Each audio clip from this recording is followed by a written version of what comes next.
Good morning, ladies and gentlemen. Welcome back to the Shadow and Sun Show, and welcome to your Monday edition of Second Breakfast. Hope you guys got a full belly, because I'm going to make you hurl. No, I'm kidding. I am going to make you welcome our good friend DM James. How you doing, bro? How's it going? Well, I was, believe it or not, I had made a live stream and scheduled it for 11:45, Uh-huh. and I was sitting down to do that, and then I was like, "Wait a minute, it's Monday," It is. so I decided Sure. instead of doing that, I would just come over here. That is mighty nice of you. I hope you had a great 4th of July. I Ours did. was ours was busy and it was nice. It started Wednesday and didn't end until yesterday afternoon. Uh, just just a crazy amount of people and parties. Jackie, what's up, Swords and Stones? Jackie has been going to every party uh, his friends were having, and just busy, busy, busy, busy. Had some family over.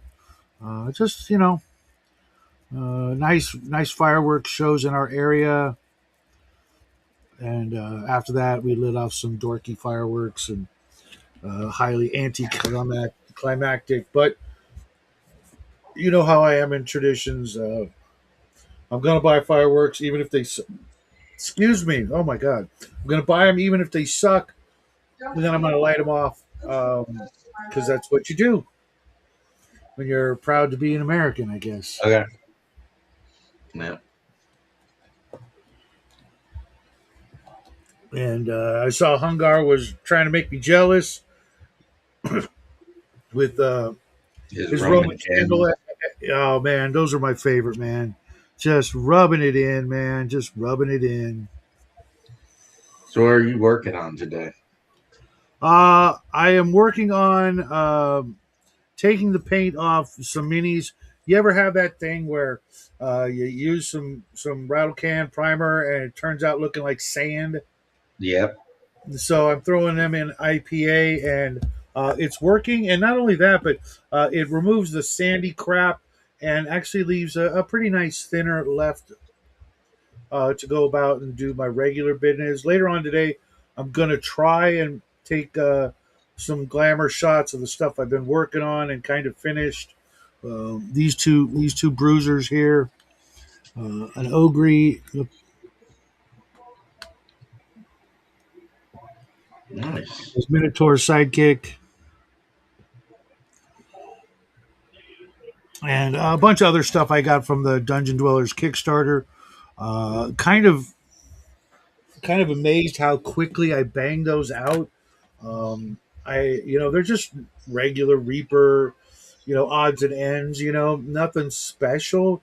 What's up, Squirrel? But for some reason, I got really excited about doing them, did them, and most of them are done. And moving on to some other stuff. I've got this dragon from the Kickstarter. I haven't decided what color to paint this bad boy because in the Dungeon Dwellers rules, every dragon is unique, and their color doesn't mean shit in regards to what they're going to breathe. Which I think I was talking to James L. About that a while ago. Back in the old days, before I got into D&D, like all the Bugs Bunny cartoons and Farmer Giles and all the other books that I had read, dragons were green and they breathed fire, right? And then Gary came along and decided to change all that. And you're I big. think at least the depiction of Smog, he was red. That may be true. I don't remember precisely from the book, but that may be where it all stems from, which is fine. I'd rather give Tolkien credit than Gygax. And Swords and Stones, believe it or not, I was actually thinking purple, but it's kind of dinky compared to every other dragon I have, and to make him purple would be kind of like, I don't know, just seems kind of off. I mean, because most of my dragons are 2 or 3 times bigger than that one. And yes, Yes, Cal, your big hat dwarves are special, as is your cleric who freaking just kicked ass last night. He single handedly killed close to 170 hobgoblins by himself. So Damn. that was kind of that's kind of special. Well, I mean, he had the seventh level spell, Creeping Doom, and fired that off twice, and Right. just mowed through them. Uh, it's a pretty I mean it's the upper tier druid spell seventh level, so I mean it's going to be pretty badass. But I mean it can do what, like up to 1,000 points of damage, no save, just you're effed. Just There you go, Kyle. big hat dwarf. I have about 100 of them painted up. Yeah, that same ogre uh, squirrel. I have that ogre too. I might actually have another version of that ogre as well, and unfortunately I'm pretty sure it was a 3D print from Reaper, which I am just, the more I think about it, the more upset I am about it. It's not right, you know. Paying Reaper prices for 3D prints from Reaper when they got Bones Black, they've got Metal. I'll pay for those happily, you know.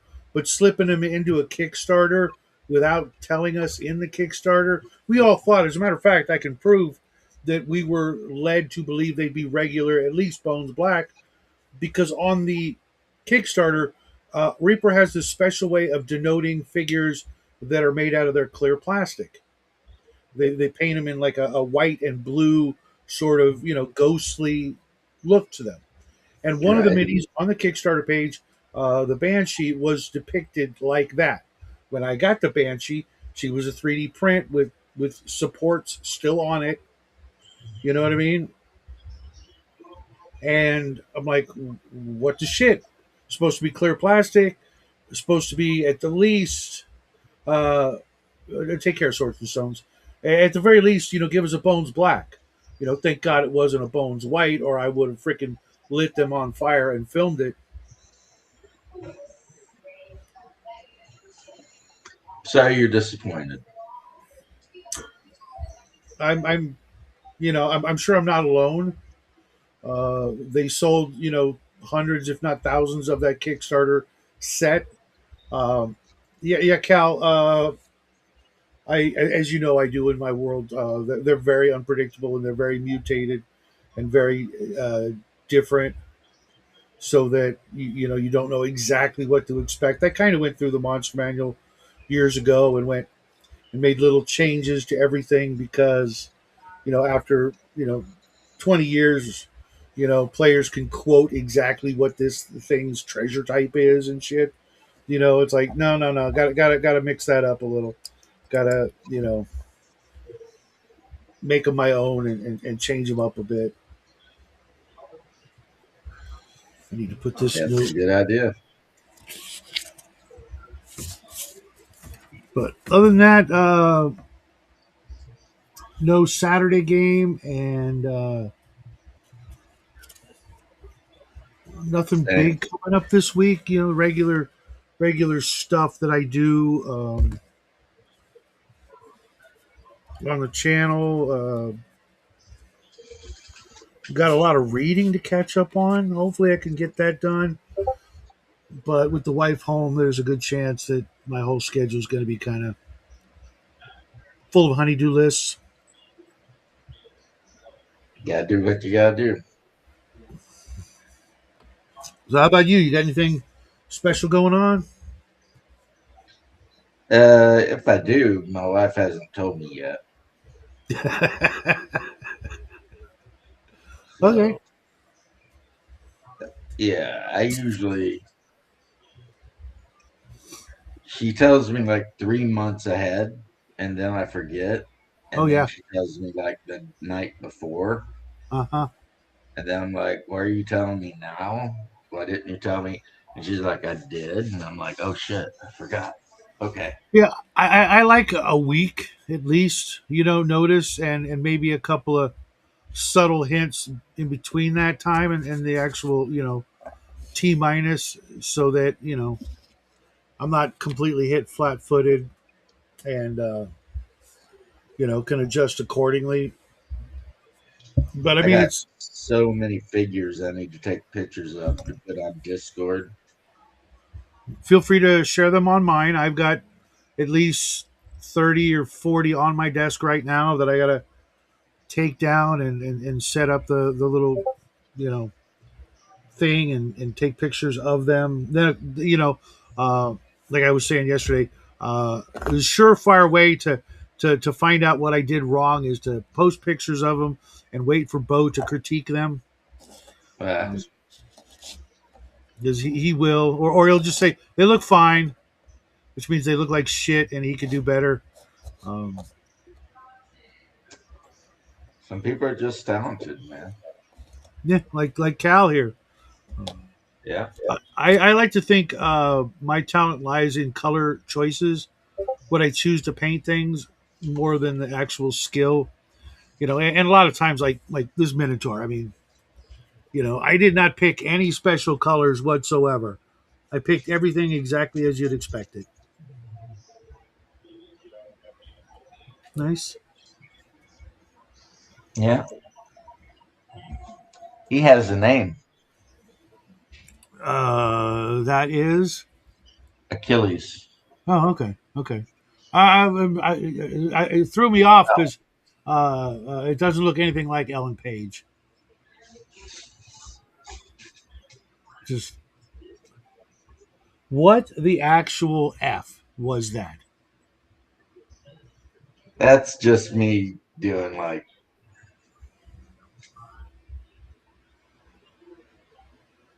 nah. With that movie? I mean, There can only ever be one Achilles, and that was Brad Pitt. he was perfect. Yep. Some would He say had the not just in perfect the amount movie. of looking like Achilles mixed with the perfect amount of being a dick. I don't know about like physical appearance.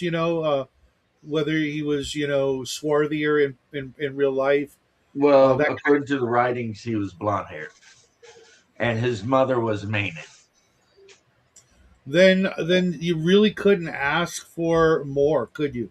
Right, Other than maybe Robert Redford back in the day, right? right. Or someone Army Hammer looking or something like that, and he probably could have done the role as well. But his Now, see, baggage the is thing about Achilles that made Brad Pitt perfect for the job is Brad Pitt is such a beautiful man, and Achilles was also supposed to be just this. I mean, literally, he's not 100% human. His mother is a water spirit. right, and Brad Pitt's always had that youth thing going for him, Yeah, regardless of he his just actual is age. a handsome guy. So, what's up, George? Looking forward to seeing your Super Soaker on display soon. So he was perfect for the role. He's Yeah, a great actor.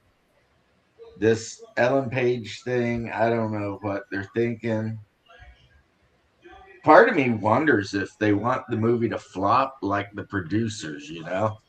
Like, do you remember the movie The gigantic. Producers where the whole goal was to make the worst movie ever so they could just collect insurance? Yeah, tax write off, whatever. Here's Yeah, the and I'm thing. wondering if that's what this kind of is just some people got That's names. too. I think that's too simple. I think it's more.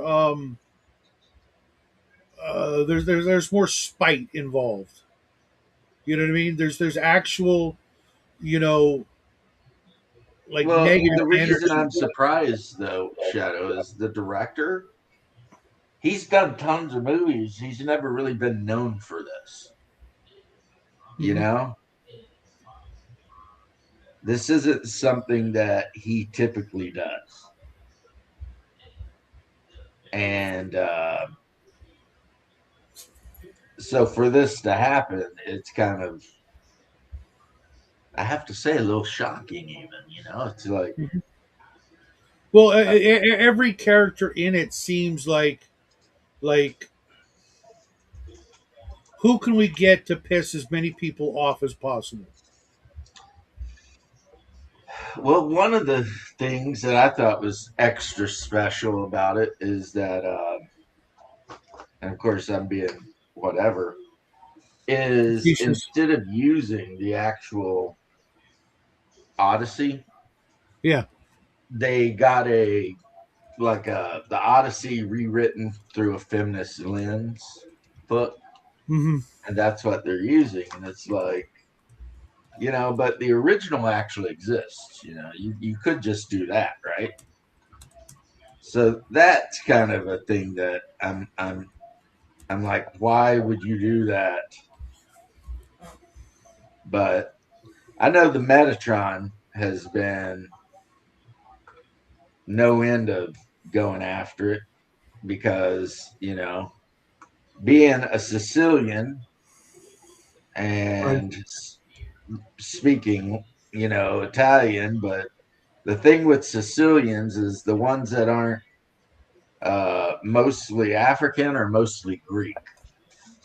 Because Sicily, for the longest time, was a Greek colony, right? Hmm. And oh, he is pretty upset because, like I said, I mean, I don't know if you had to read the Odyssey in high school. We didn't, I have a copy of it here. I've read several times over my right? life. Yeah, Well, we and didn't have to read it like you read it. We just read it in class and then talked about it yeah, yeah, same here. over the course of like however long, right? And so the original exists. That's kind of the thing that gets me the most. It's like the original exists, but you chose this one that was written like in 2000 something Well, it was by not only some that, but wasn't maniac. it written by someone who had an agenda? Hmm. Reimagining. Let's be, charitable and say reimagined. Um, why? Why does anything need to be reimagined? Can't you appreciate Well, it wasn't source first? reimagined. It was a what's it called? Communists love this. Hmm. Um, Basically, it was a thesis on the Odyssey, but from a feminist point of view. So, and it's like, why?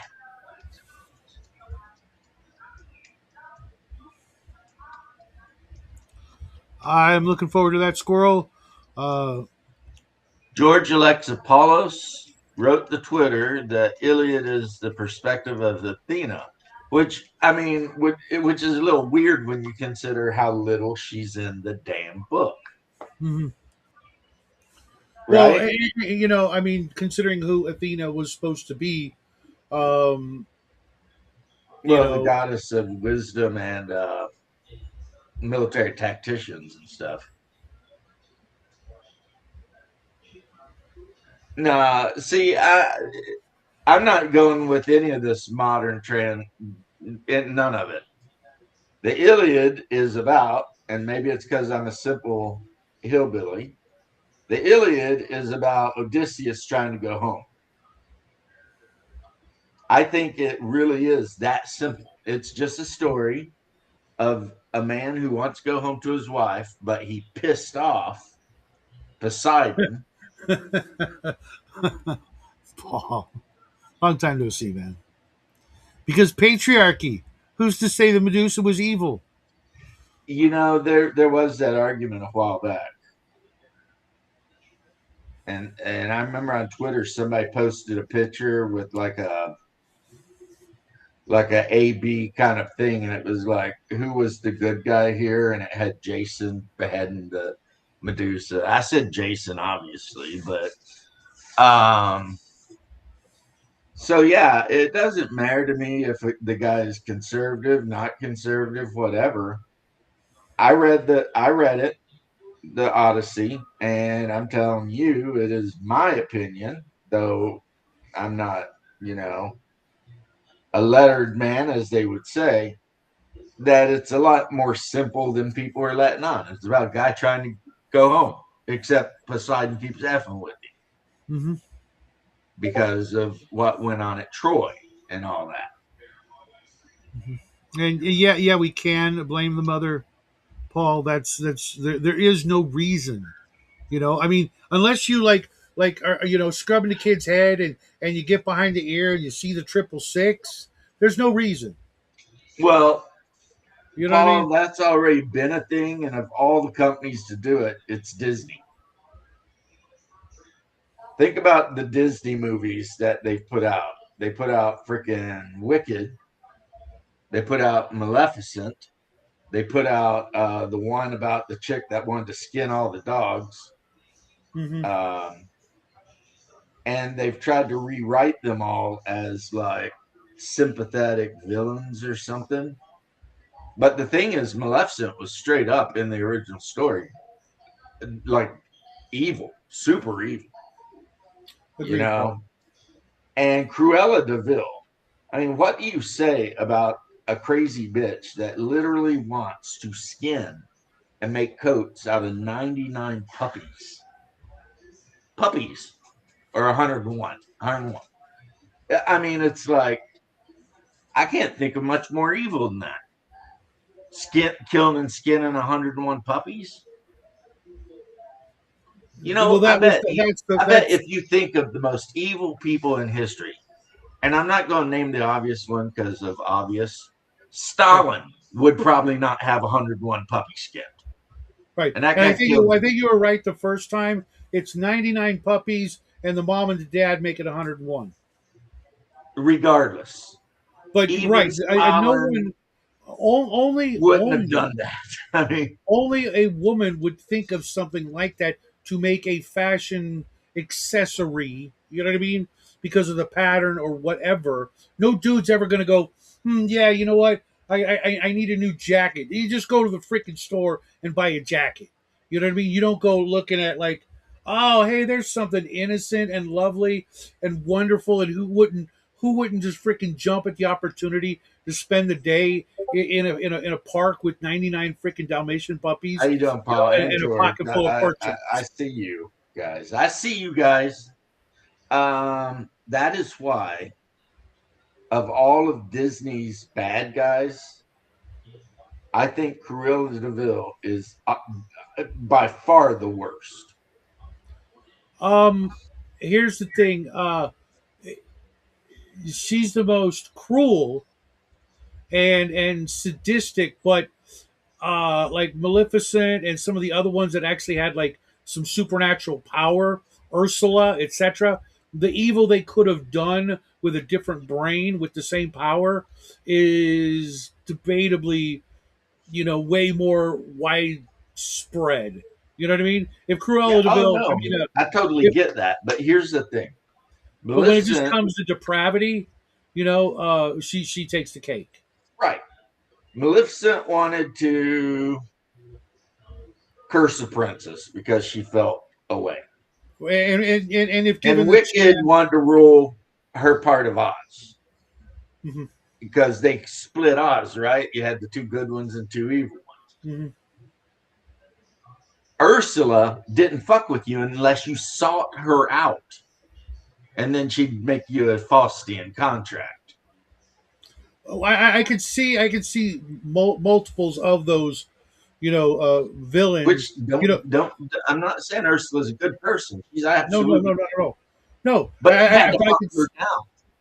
but I mean, think of her power. She could have literally like started picking off, coastal towns and laying them to waste if Yeah, she but was. you're looking at it in an entirely different way. It doesn't matter what she could have done. No, no, It matters what she which was going to do. right, which And just of all of them, the only one that was going to kill and skin a bunch of dogs was Cruella right, de like Vil. like Even like Ursula was. I mean, Ursula had her pet ills. right, and I guarantee you, if you came to like, I would love to see like a cartoon of them, like Ursula. I like cannot like believe like they are Cruella Deville coming to Ursula or Maleficent or the Wicked Witch saying, "Hey, I got this idea. Let's do this with these puppies," and they'd be like, they'd all look at her like, "What the fuck is wrong with you?" You know what I mean? There's no point to right. that. Even the Wicked Witch of the West or whatever, right? She would be like, "What is She had wrong her with you?" monkeys and shit. She'd be like, Well, "Are you out of your damn mind?" right, just go I buy a like freaking animals. I coat. got monkeys. Dye it. Have some Chinese kids fake it for you. You don't need to. What is wrong with you? What are you gonna do with all the puppy meat? That's gonna be a mess. You know. And she obviously liked her monkeys because she fly, my beauties, fly. Hmm. Or yeah, yeah, poor unfortunate souls, so sad, and they Hmm. just come to her and she makes a deal for them, Hmm. and it don't work out because that's the whole heart of the Faustian contract. Yeah, George, you and me are hip to hip on this one. There's probably not much more evil on the planet than skin 101 dogs. Pomeranians, especially, because I have a particular fondness of a Pomeranian. But any dog, I don't care if it's a mutt off the street. You What about don't you don't do Chihuahuas? that. You What don't about mistreat Chihuahuas? dogs, huh? What about Chihuahuas? If you were to harm a Chihuahua, I feel like it would bring the gaze of Satan directly on you because those are his dogs. So Cerebus So was a mighty three-headed Chihuahua. I'm telling you, you mess with a Chihuahua at your own risk. Speaking I of agree. my, Ursula nails that song. She is really good. good boy, you're a good boy. My And my my. she's an interesting hero. And even after she takes over power from Poseidon, what's she want? Just to rule the seas? And then she gets killed. So, Speaking of though earlier, the Wizard of Oz, I have noticed in the last year or so there are a crap ton of games going back to and revisiting Oz, everywhere from role playing to actual war games. well, What do you think about that? okay.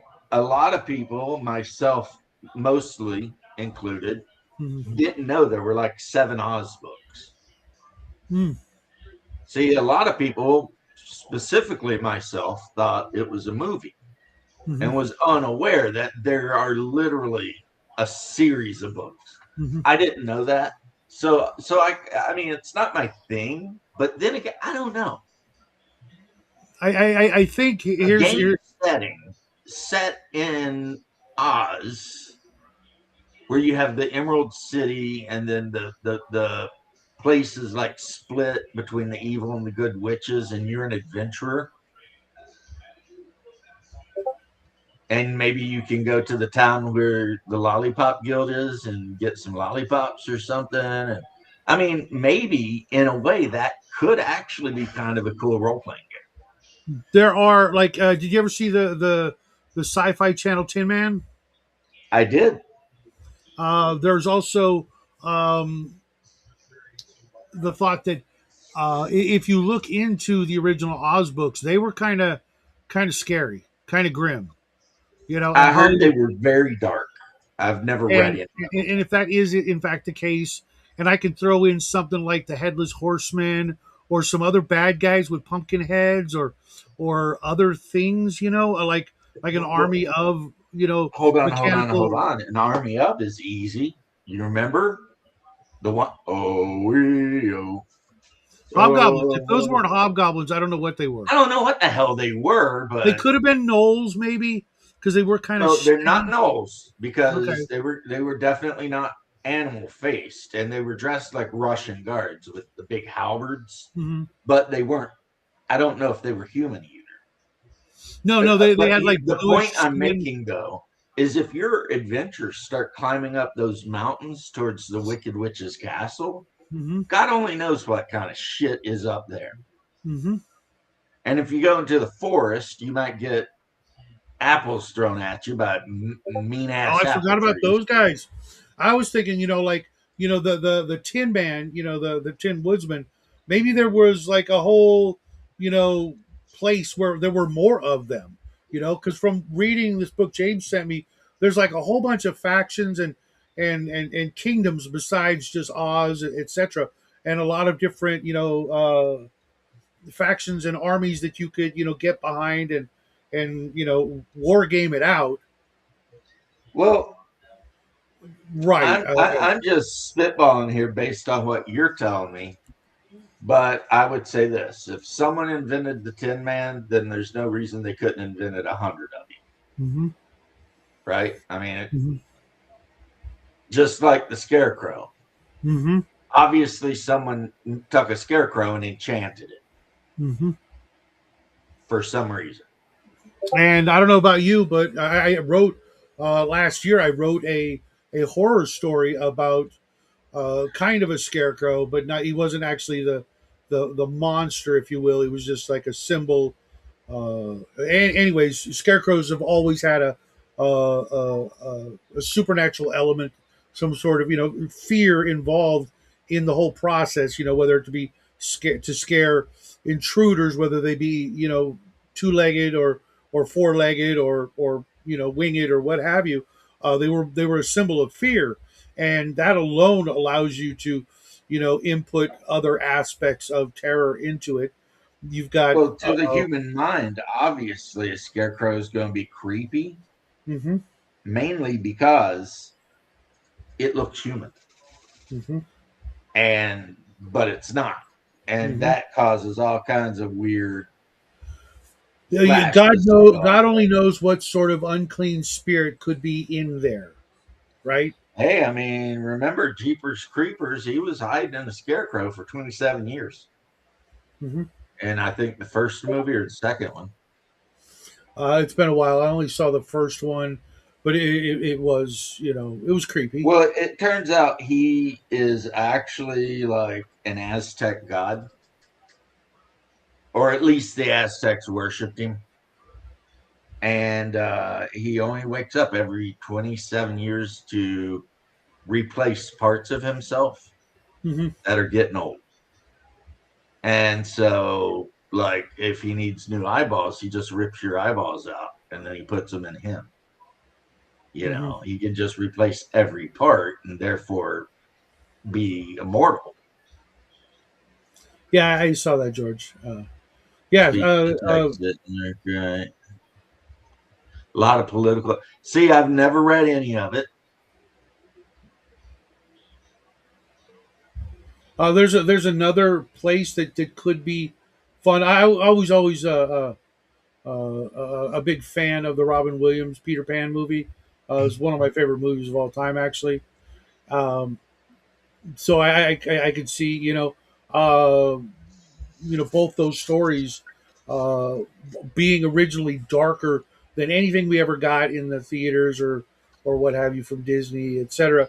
Uh, Being viable for at the very least like when the players accidentally open a portal and they got to go somewhere, taking one of these places that everybody already knows, instead of like trying to rack your brain over a brand new freaking world, which for some people just can't be done. It's just too hard, etc. So they don't even do it. Well, next time you randomly roll a portal opening, you freaking send them to Oz, and don't let them know right away. See how long it takes, and if they hate it, you let them. You open the portal and they go right back home. If they're like playing along and not going groaning about it, you could have some fun. Now there's plenty of things to keep them busy, Well, and like we challenges. said about Peter Pan, squirrel. Yeah, I mean the Peter Pan. So you got this big island. There's mermaids. There's Indians. There's pirates. There's giant crocodiles. And then there's the Lost Boys who live in the jungle. And I remember reading a while back that Peter Pan is not the good guy. He's actually a Kind of bad not. Kind of guy. Yeah. not. He's kind of like what's the word? Kind of like an unclean spirit. Let's just go that route. There's Right. something definitely about him, maybe even being, like a pan like or Satan like trickster god thing, Um, Yeah, he's definitely not a good guy. mhm. And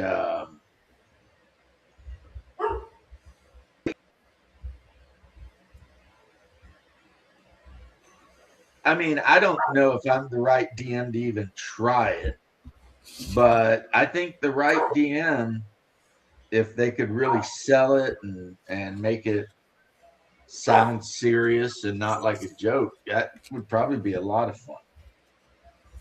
Yeah, and don't forget, there's also the Lion Men. I mean, you start going that route, and you're right there into Flash Gordon territory. Then you throw in the Hawkmen, and before you know it, you could create something that's an amalgamation of several different time honored Yeah, fantasy unfortunately, world. they didn't show the Lion Men in the movie.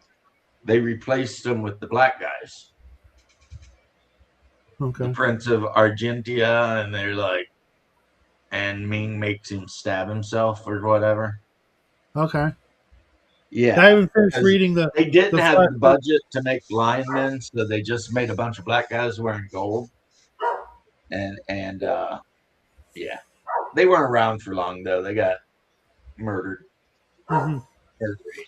And there was other, I'm reading the Flash Gordon uh, uh, comic strips right now, and there's like a whole bunch. There's like shark men, and I think some lizard men, and there's just all kinds of crazy shit that you could, Well, the, you know. the the lizard men were typically in charge of running Ming's prison.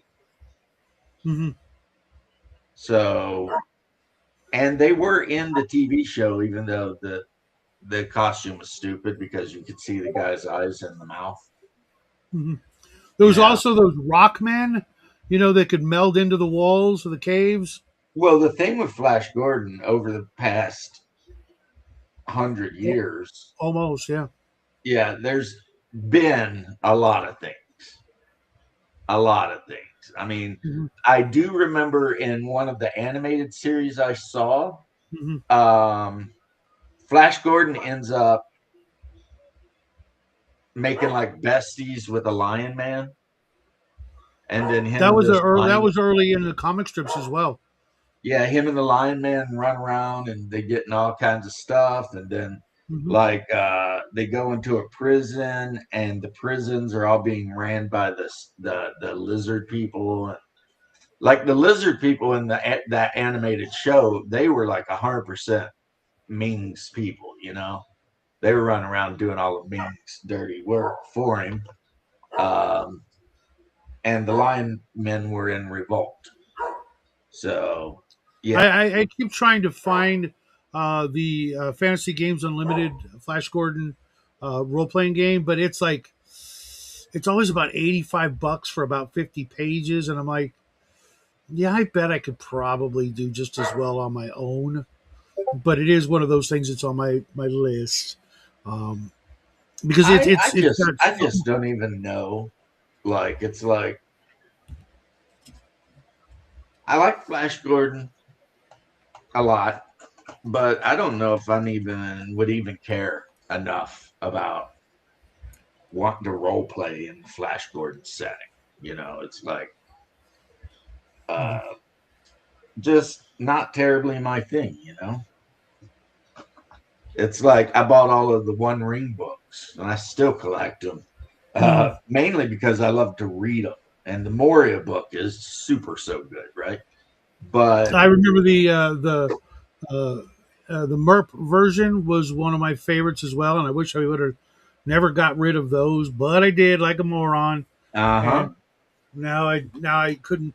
I mean, if I wanted them, I could get them, obviously. But is it really something? Because I remember when I got them after a while, I'm like, I'm never gonna run this, never.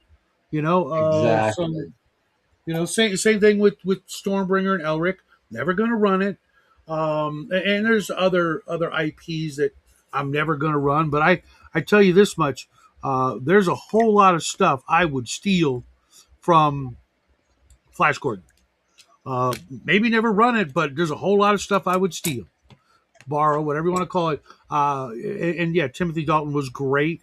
Um, one of my favorite roles of his. The Prince And of you know, Arborea. there's no reason, there's nothing from Tolkien to steal that I haven't already stolen, or someone else hasn't done for me, and I'm inadvertently doing so, right? So there's nothing there. Like Elric, their test of courage, where you got to put your hand in that stump that was awesome. and hope to I've God that seen so whatever many. the hell lived in there didn't sting and kill you.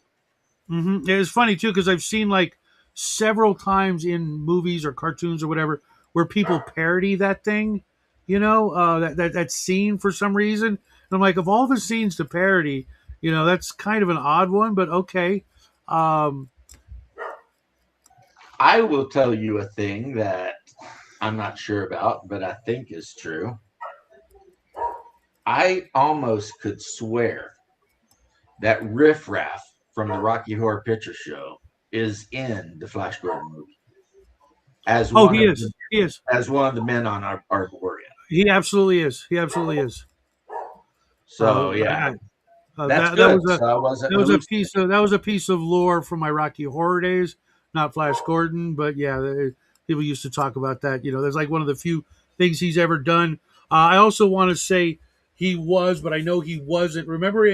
Um, remember in Escape from New York when Romero comes out and says, "If you're not back in the air in 30 seconds, he dies. If you come back in, he dies." Remember that creepy skinny guy, who hands over the finger, I think, or something. Right. Uh, I think that I want to hope that was him as well, but I'm pretty sure it wasn't. But that whoever that guy was freaking creepy as hell, and I hope he got a lot of work in Hollywood. And if not, he Well, didn't really look like that, and he got married, had children, and lived happily ever after. Because that character inspired that one little scene, that one creepy character inspired several of my NPCs over the years. Um, just because he was so distinct and harsh looking, he would have made a great freaking Elric, but sadly we never actually got that.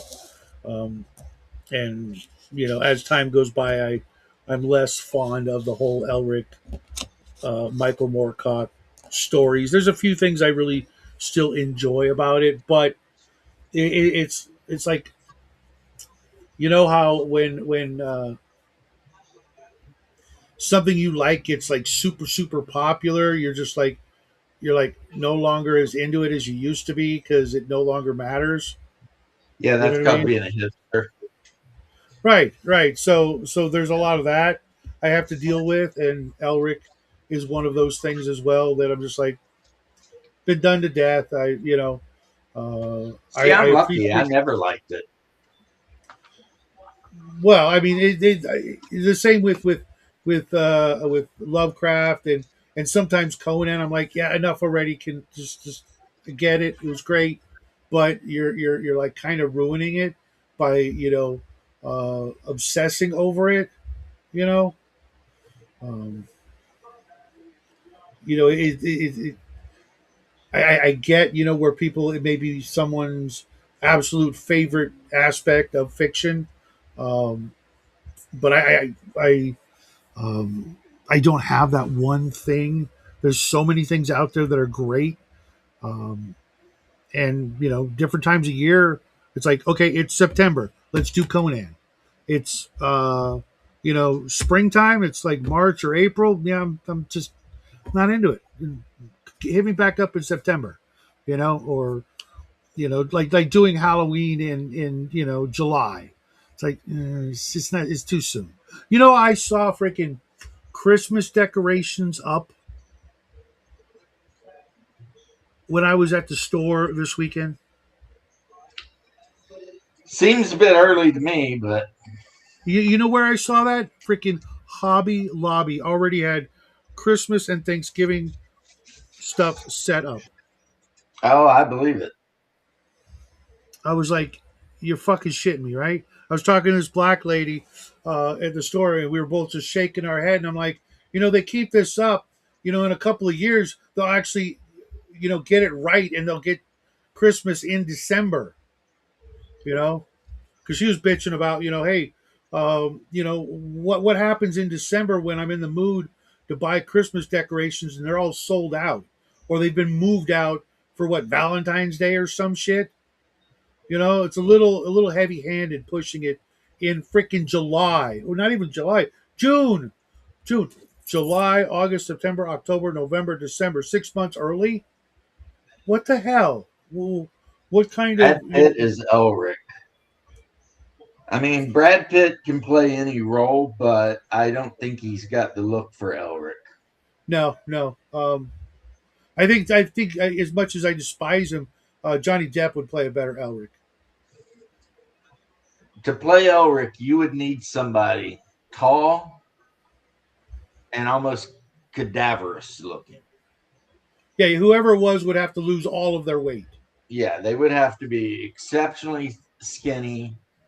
I mean, the tall they can get around now because of Hollywood forced perspective and stuff. Hmm. If they But if they could make Ben Stiller look tall, they can make anyone look tall. right, so Brad Pitt would have to drop about 100 pounds, and then they'd have to put makeup on him to make his skin almost freaking bone white. Yeah. He'd have to wear that white wig everywhere. I mean, Hmm. I just don't know if that would be worth it when you can probably just find a really tall, skinny actor out there that could do it. There's got to be a few, right? So, I mean, during in days gone by, you could have grabbed Iggy Pop, could have grabbed David Bowie. oh, it, You could have. I mean, with the right makeup and costuming, that would have been dead on. That would have been just David Bowie would have done all right. Sting would have done all right. Um, David Bowie's another one. You're 100% right. David Bowie. I mean, we already saw him as the Elf King or the Goblin King. mhm, If he could be the Goblin King, then damn well right he could be Elric. I mhm, mean, just paint him up. I mean, he already had the right look because he was so skinny. He was so sharp angled anyway. mhm, mhm. Yeah, he was. You're right. You brought up two great ones. Unfortunately, And if you recall how Sting looked in Dune back then, oh, he could have done it as well. He had the accent and he had the demeanor. He could have done it as well. Danny Elfman could have done it. Um, how Sting acted in Dune, unfucking hinged, mhm, completely unhinged.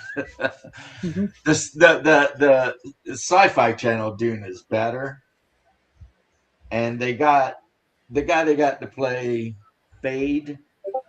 He does a great job in a different way. Yeah, yeah, but He, here's the he's thing. not quite so over the top, but he's a plotter. You know, Here's the thing. I didn't see the original Dune until I was in my 20s, like 10 years after it had been out, right? right, And I'd already read the books at the age of 17, right. but I didn't see the movie. And when I saw the movie, it was chock full of people I knew, actors I grew up with. Okay, at least to a certain extent. Not there was a bunch of complete strangers. I'm like, who the frick are these guys, right?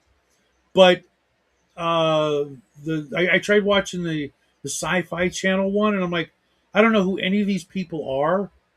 They're and they're doing an okay job, but I was just so used to the Well, first off, the guy who played Duke Leto is an incredibly famous actor, American actor. That was, I believe his name is Sam Harris or something like that. He was in Dark City. He played the detective. He's been in a ton of stuff. Um, but the rest of the cast, by and large, were British. So, Well, like, it's kind of the same with the original. Like I said, there were a lot of people I didn't know.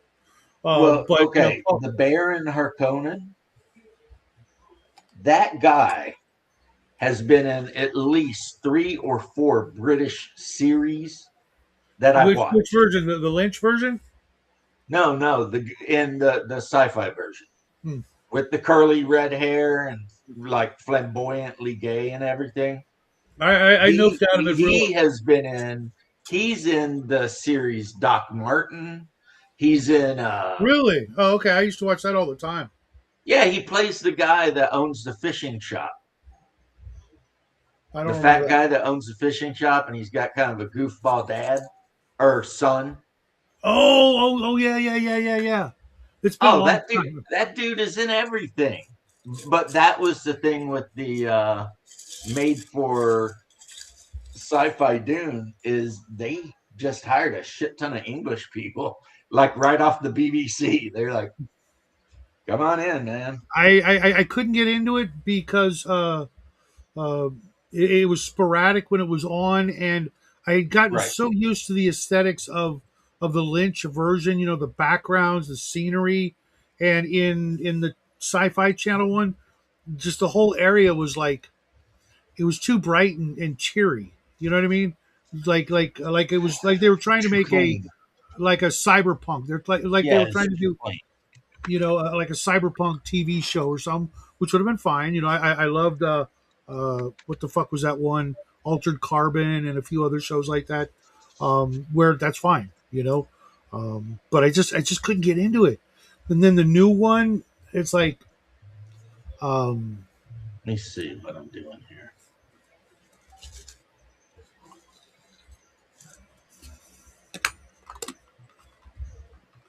That's, I mean, you know what? I'm not going to say anything. You didn't like the new one. That's fine. Whatever. I mean,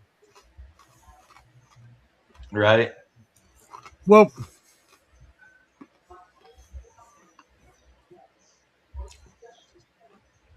I'm I mean, generally David Lynch, even though David Lynch's movie about Dune has basically really, when you get down to it, F all about actual Dune.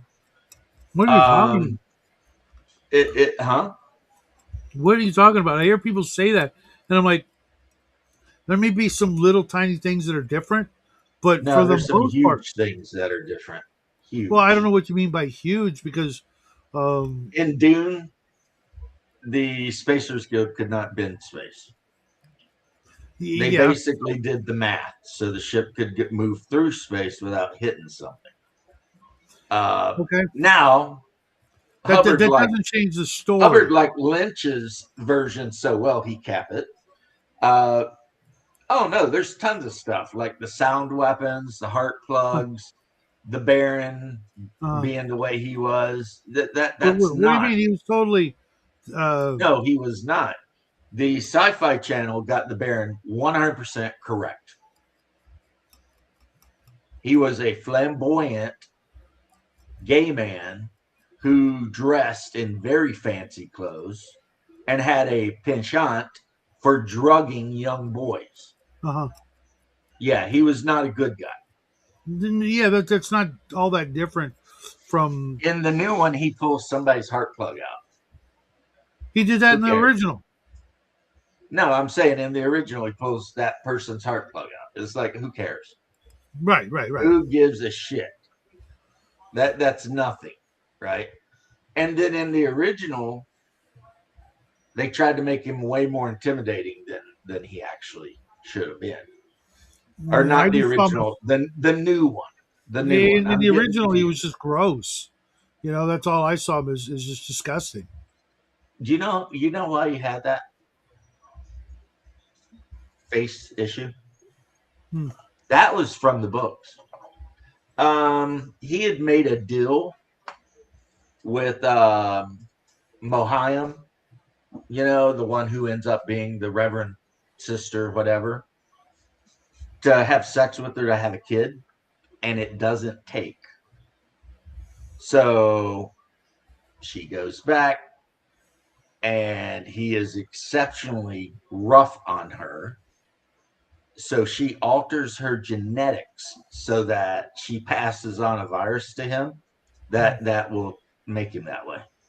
And there's no cure for it. Yeah. Yeah, it reminds me of the thing I just saw about Mystique from the X-Men, which was really gross like that, where she could uh, alter her genetics in weird ways, and she wasn't just a shapeshifter. I'm like, oh dear God, so that Well, I she could, mean, so that she could Mohayam could do become a it because man she and was a impregnate her Reverend Mother. lesbian girlfriend. It was just like, what the hell happened to Marvel? Just stop. Well, Just like I said, Mohayam could do it because she had complete and total control over her body at like an atomic level. well, yeah, but they established that kind of stuff like early on. You know what I mean? Right. So fine.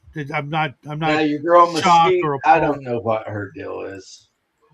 Yeah, she literally changed her DNA to become a man so she could impregnate her lesbian girlfriend with some really powerful dude's DNA that she just morphed into on a molecular level and just really You gross know kind of what stuff. would make you a lot happier? If you just stop paying attention to like Marvel.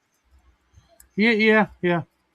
But people make clickbaity titles, and I'm gonna fail my saving throw on time to time. Yeah, I'm just saying, you'd probably be a lot happier if you just let that shit go. It sucks because I'm failing my save, but more and more often than not, or I just trust these people, or maybe I'm just super hopeful that they're not clickbaiting me, and then I go over and it's like, oh, so your title's a lie, you fuck. And then if I say anything in the comment section, they never say anything. They never respond. I'm like, you know, one of these days I wish these fuckers would block me so that I can't see their shit. What's crazy is like it's like everyone just about does that too. Right? More and more. I mean, I've been accused of doing it, but it was Even like like it wasn't respectable intentional. people. Yeah, right. Like even people you're like, I like this guy's channel. I like, and then fuck, Benny's the worst, man. I think Benny's the worst. Benny is pretty Hmm. bad. I don't Because know who writes. he'll lead out a thing with like Trump just blew up the world, and then No, he didn't. it's like no, he didn't. He said something at a speech, and some people got mad. Yeah, their level of hyperbole is just freaking off the charts. You know. I'm not a fan either, my man. Not a fan either of that shit. I would much happier if they just say what they the truth and move on. But Oh yeah, but that'll never happen. yep, very few channels where you find that. Yeah, we're, So we're just we're just gonna get inundated, until just turning it on in the morning. You're gonna be hit with freaking cardiac arrest material. You're gonna wake up and you think it's the end of the world because everything on your feed is some different freaking catastrophe, and it's just another Tuesday. Nerdy Ogre popped into my channel the other day and made the offer that if I ever want to play Rifts, he will run it for me. Nerdy Ogre's a good guy. That was nice I'm of in him. his Dead Rain game this week. Kind of looking forward to that because we haven't played in a while, and it's you know Okay, I've seen a Palladium game. I don't know if you know about it. hmm, I think it's Palladium, and the only reason I think is because Max was talking about it a lot. And in this game, vampires are like a real thing, but they come from this other dimension, the yeah. darkness. And you've got like the dark masters, and then you've got like the dark ones. And the whole point of the game is you play a character whose whole goal is to stop the dark ones from taking over the world. Hmm. And you can play as one of the vampires, a sorcerer, like Is like that, if are you you talking went. Night Bane? It, I don't know, but I think maybe I am. Okay, yeah, I have it. Well, Max made that sound pretty fun Okay. as a break from the typical White Wolf vampire game. The whole Hmm. come and check this game out. It's got other stuff going on, Hmm. um, but I don't know anything about it. And yeah, yeah. So Nerdy Ogre, he asked a few questions about Hyperborea. Mainly, he asked about spellcasting. I told him it's Vancian spellcasting. It's a little different, but not really. And then, yeah, he's like, play Palladium. And then, some people made fun of him about mentioning Palladium. And then, we moved on. Okay. Now, I will tell you something that's not Vancian and is kind of cool in its own way. What would that be? Well, I got to look at my book first. Okay. I got my book right here, obviously. I always keep it nearby Yeah, right, right, right. Because because you reasons. never know.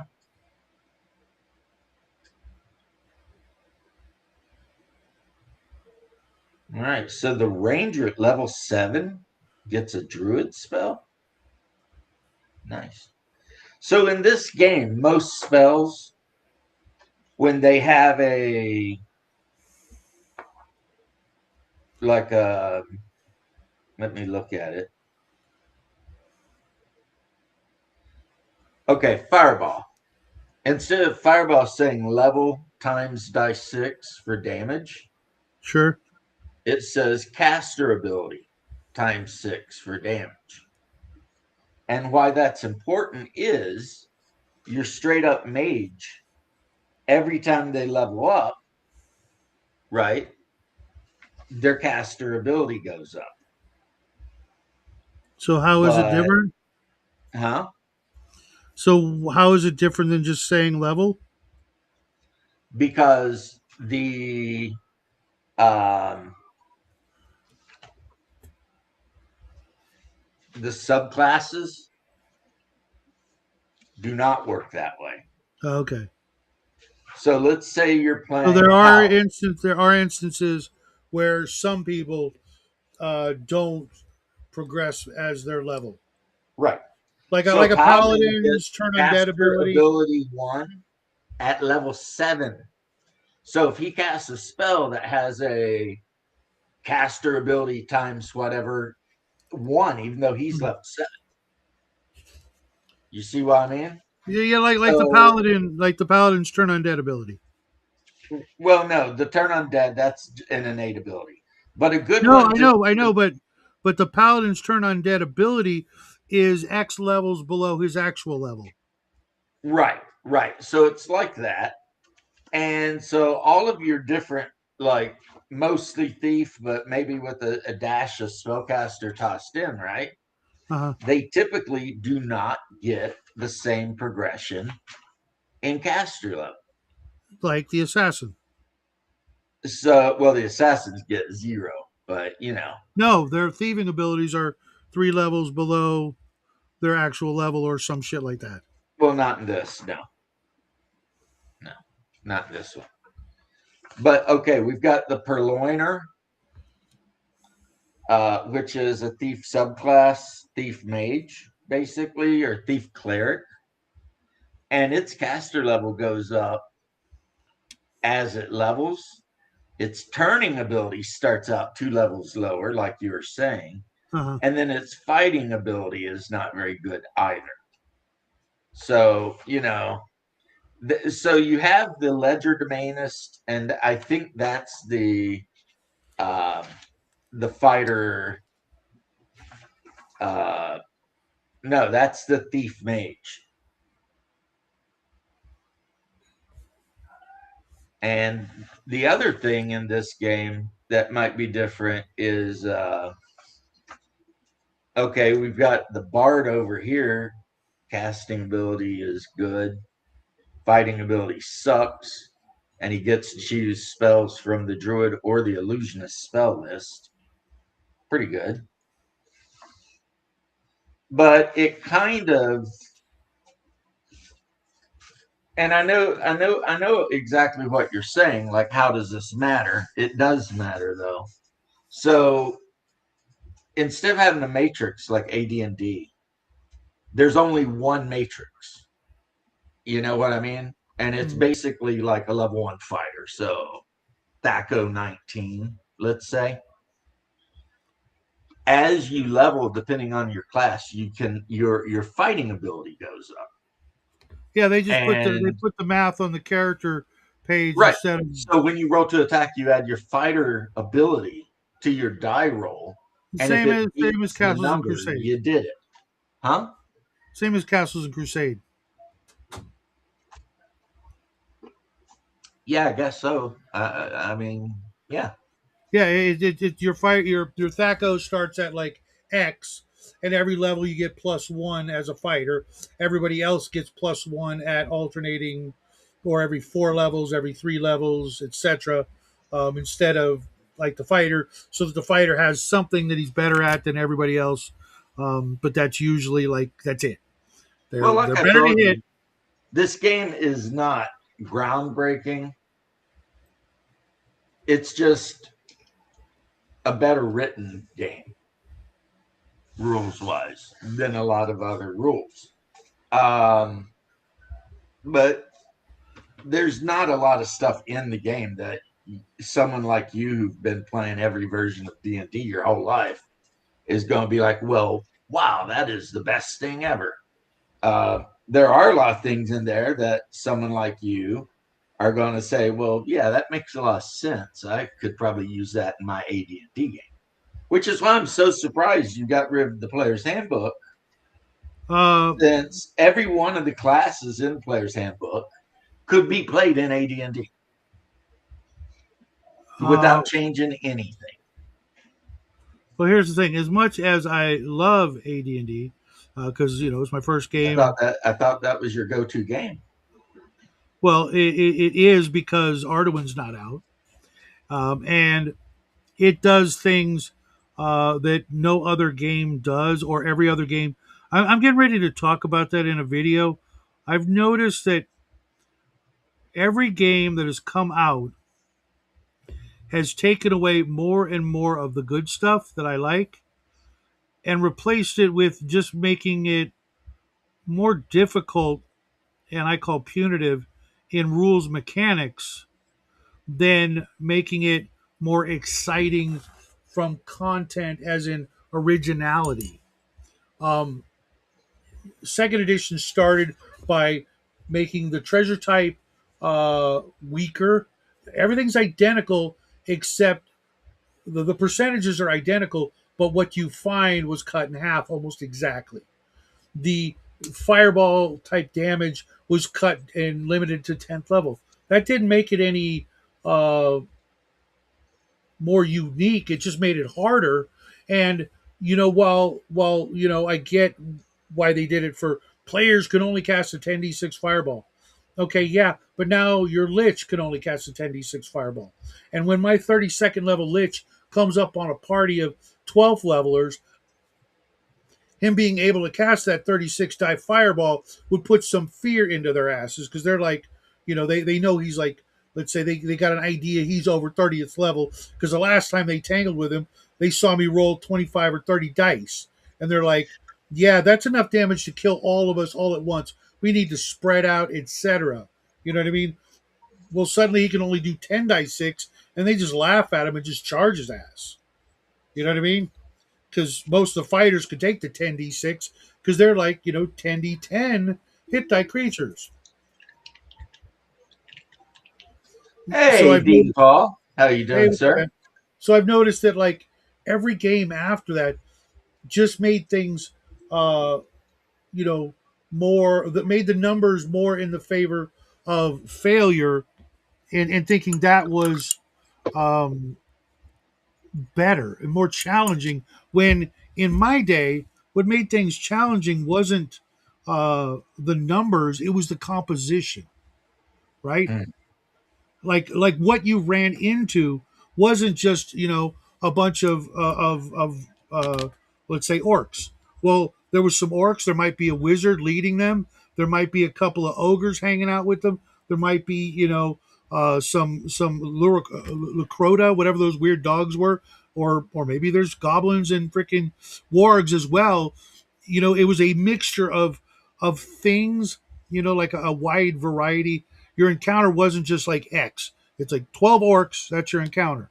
But because your chances to hit are so shabby, they're going to make up a challenge. You know what I mean? Versus, okay, you got 5 orcs, but you've got a third level shaman, a second level witch doctor, and some other things. So they got to think about all this random, not random, but all the different variables versus just there's 12 orcs and they all have about 8 hit points. Let's go. Current mood, I hope today was a test and not someone praying for my downfall, but I got through it. Uh, Of course you we did. are talking about, the deep subjects of role playing. And I'm sitting here listening to him go on about uh, how he feels like they made second edition harder than first edition. And again, as always, it makes me wonder why he gave his book away, since almost everything that Shadow complains about with AD&D was fixed with Hyperborea. I don't consider taking out everything but humans fixing it. Ah, see, that's your problem, right? I like lots of different alien races because here's the thing. Like if I was running Hyperborea, I would probably let people run things that are in the monster manual because there's just not enough, you know, crazy shit out there that aren't just pure humans. The idea of a human centric game system, is not fun. It's not interesting enough for me.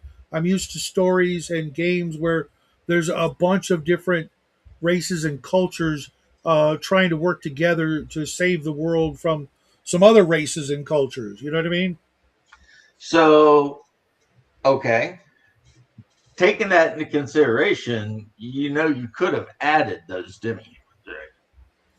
Uh huh. Sure, I could. But if I have to add so much to a game to make it more like another game, why don't I just change the other game to be more like that game?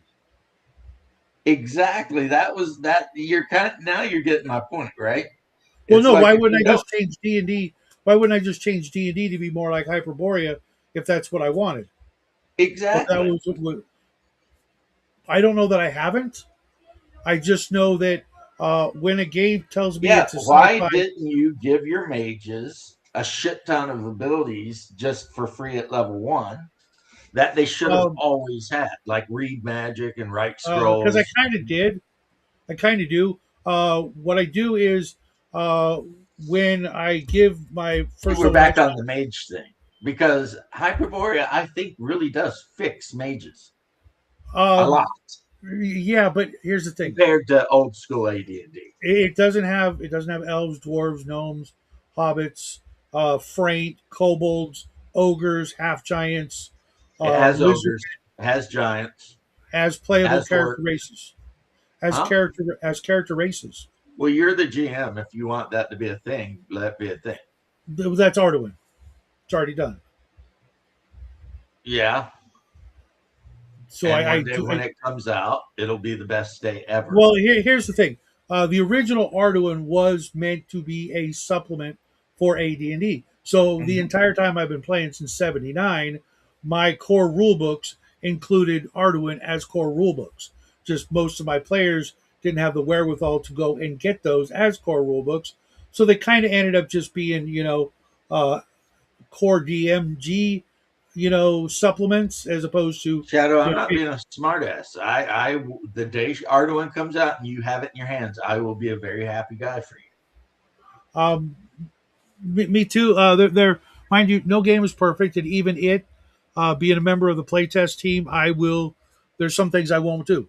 There's some things I'll do better, um, and But that's the I way it should think be. I think though, of more important to me than any of this other stuff, I have a very good handle on why you had an issue with Hyperborean. And it's because you're a filthy elf lover. Well, it's not just elves; it's like Franks or ogres or half of freet or half vampire or whatever. It's really not. It's really about Now, when you say all those things, you mean as playable characters. yes. Well, you could do that, but why would you? I mean, you're starting to sound like a 5e player over here. Well, because 5e got all that from Arduin. Ugh. That was all Arduin way And I read before the 2e. Arduin stuff you sent me, and I thought it was actually kind of neat. It was But all everything, like not everything, but so but now I'm much. having different opinions because I'm like, I don't want all that shit in my game. You know what I mean? I'm just like, nah, I don't want that. That's the way it was. Yes, exactly. Big floofy cat. It's got to be elves in space with jetpacks. Yes, or whatever. See, it's not really even about so much me. It's about what my players want to play. If a player comes to me and says, "I want to run a freaking half vampire, freaking star mage, who just crash landed on the planet and doesn't know where the fuck he is," I'm like, "That's kind of awesome. Let's do that." I had a player in Yeah, but you my can do that in any game, literally.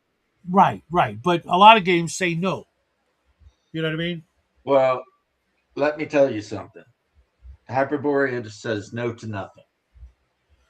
Well, it says no to me running a half vampire, half freaking space elf who just crash landed on the planet from freaking the year 3742. No, it doesn't. Okay, You have to thanks. remember, just like the AD&D book, Uh, the it's got final, the final everything is on is the GM. and then the afterword. Um, Yeah, there's actually a thing in the back where it talks about, you know, adding this and that and all I'm kinds not of sure what different you mean by this cold iron. And it's like this, man. like Like Cold Iron with say. um. So you didn't like the movie Blade? I love Blade. What's wrong No, with he you? didn't. Apparently, Big Floofy Cat didn't, and I don't even see Cold Iron. Big Floofy Cat. Big Floofy Cat is Cold Iron. I believe so, isn't it? I'm pretty Cold sure it Iron is is. Cold Iron Skillet. I could have swore that was him as well. If I'm wrong, but here's the thing. Uh, in all my years, I think But Big Floofy maybe Cat is kind of cool I think maybe for a once name. someone wanted to be a half vampire. Okay, it's not always been a choice. It's been a possibility through Arduin. If you wanted to do that, there's a chance. Okay, and if it was the right girl back in the day, and she said, "Hey, I want to run a half vampire," I'd be like, "Okay, this is how it's going to be." I'm kidding, of course, I don't because you know. had to You roll are double though. odd on a chart Oh, to be it able to is do that. him. Cold Okay, Iron, why are you trying to hide? maybe he's just having a difficulty with different accounts or different devices, or I've sometimes I've had to do that. Like when I'm Oh, on my so you phone, yell it's at not. him and then Oh, it's a half abuse vampire, him. like Blade. The Marvel movie Blade. It's where a vampire does something with a female human, and then they have a baby together. But it's kind of vampire, kind of not. Some of the strengths are gone, but some of the weaknesses are gone, and the amalgamation of the two makes something. In Slavic mythology, it would have been called a dampier. Mhm. Uh, they have Which is other actually a really names. good book. The Huh? book Dampier I read when I was like 17. I read. Here's the thing, Cold Iron. When you've played 100 different fighters and 200 different thieves and Vikings and everything you could think of, kind of like when doing heroin after so long, you got to do more, and more equates to Wow. different, and different equates to not in the books. That's where you get this guy. You name it, I've done it. I've played, probably half a dozen paladins, maybe 50 different rangers. There's Uh, only one role playing game fit for Shadow, and that is Thirsty Sword Lesbians. That is the only game he's ever going to play where he has never done any of this shit in that book. I'm Probably. I'm never gonna buy that book. I did uh, buy an Evil Hat book thanks to Omen not knowing better, which was Scum and Villainy, and Yeah. it's on the list of book. Bloodworth and I are doing a list, our bottom 10 list of games we will never play and why. Um, and that's on that list. Uh, you got to understand, Cold Iron. Oh, you want the link? Sure, dude. I have been playing almost every day for 40 years. Okay. I went through a period Well, you where watch I out played. for Cold Iron because he did something really bad. What he did. He made a picture of him showing me a book, and apparently looking at the book is making my character insane. Because Cold Iron and I are in a thumbnail, and he's I saw got the that. book open and he's pointing at it, and I'm standing there looking, and my eyes are all big, like what the. Okay, I Yeah. mean, I totally get what you're saying, but it's just He it likes comes to a elves. point where the fantastic gets a little too fantastic, No. like Literally no. literally That's yes, literally absolutely yes, like Well, neither one of you can ever be right on this debate because you're talking about preferences. Well, no, no. What I'm talking about is uh, before I met you guys, before literally like 6 years ago, and since then, way more. I calculated that I'd played over 100,000 hours. Okay, in some schools of thought, at 10,000, you need 10,000 to master any one subject. Well, okay, so I've done that 10 times. Okay, with countless games and genres, etc. I got two choices. I could either keep going further and stretching my imagination, or I could just quit and call it done and do something completely different. Clearly, I've got so much money and time invested that I want to do both of those things. But when it comes to gaming, okay, we're playing a Mud Sword D&D game, first level. You're gonna run a first level ranger. Okay, how am I going to make it different than the other 20 Rangers that I've run? And how is this game, when I know right off the bat we're fighting orcs, going to be anything, more exciting other than the people who are actually at the table, which I do make it a big point to try to, oh, you it's know, it's a new that, story, it's a new adventure. right. Hear And me when I out. can predict, Hear me when I out, can predict Shadow. what's going to happen, it's not. Well, I'm getting ready to tell you something that there's no way you could have predicted it. One, your ranger is a Carolangian Frank that showed up on Hyperborea. Two, you decided to keep your Christianity, whereas most of your tribe decided to go back to worshiping pagans. Three, when you go to fight those orcs, they form a shield wall and tell you to fuck yourself. Four, you have to run or die. Yeah, in Hyperborea, if three or more people with large shields form a shield wall, It's they all get +4 to their armor class. That's fine. I've done similar things. Oh, Maybe I'm not sure quite you have. four, I'm sure you have. but But it makes that one plus one hit die orc. If you encounter 10 or 15 of them, all of a sudden mhm. gets rough when their armor class goes from 6 to 0. Right. But here's the thing. See, I'm the kind of guy that Also, would the see that. Carolingian Frank. So your native language is basically a Germanic version of French, Right. and And then I'm you the got kind to of take guy the that would common look at tongue. that situation and go, I'm going back to town.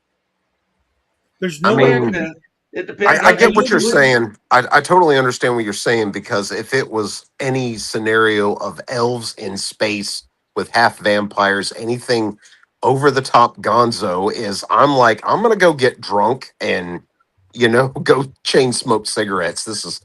Because I mean, when you have flashy things like that, and it's not an indictment, and I'm not trying to dish you, it's it seems like unnecessary bells and whistles that just I can't you can't really immerse yourself in that. At least I can't.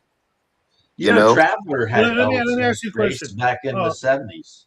yeah, like, would you say your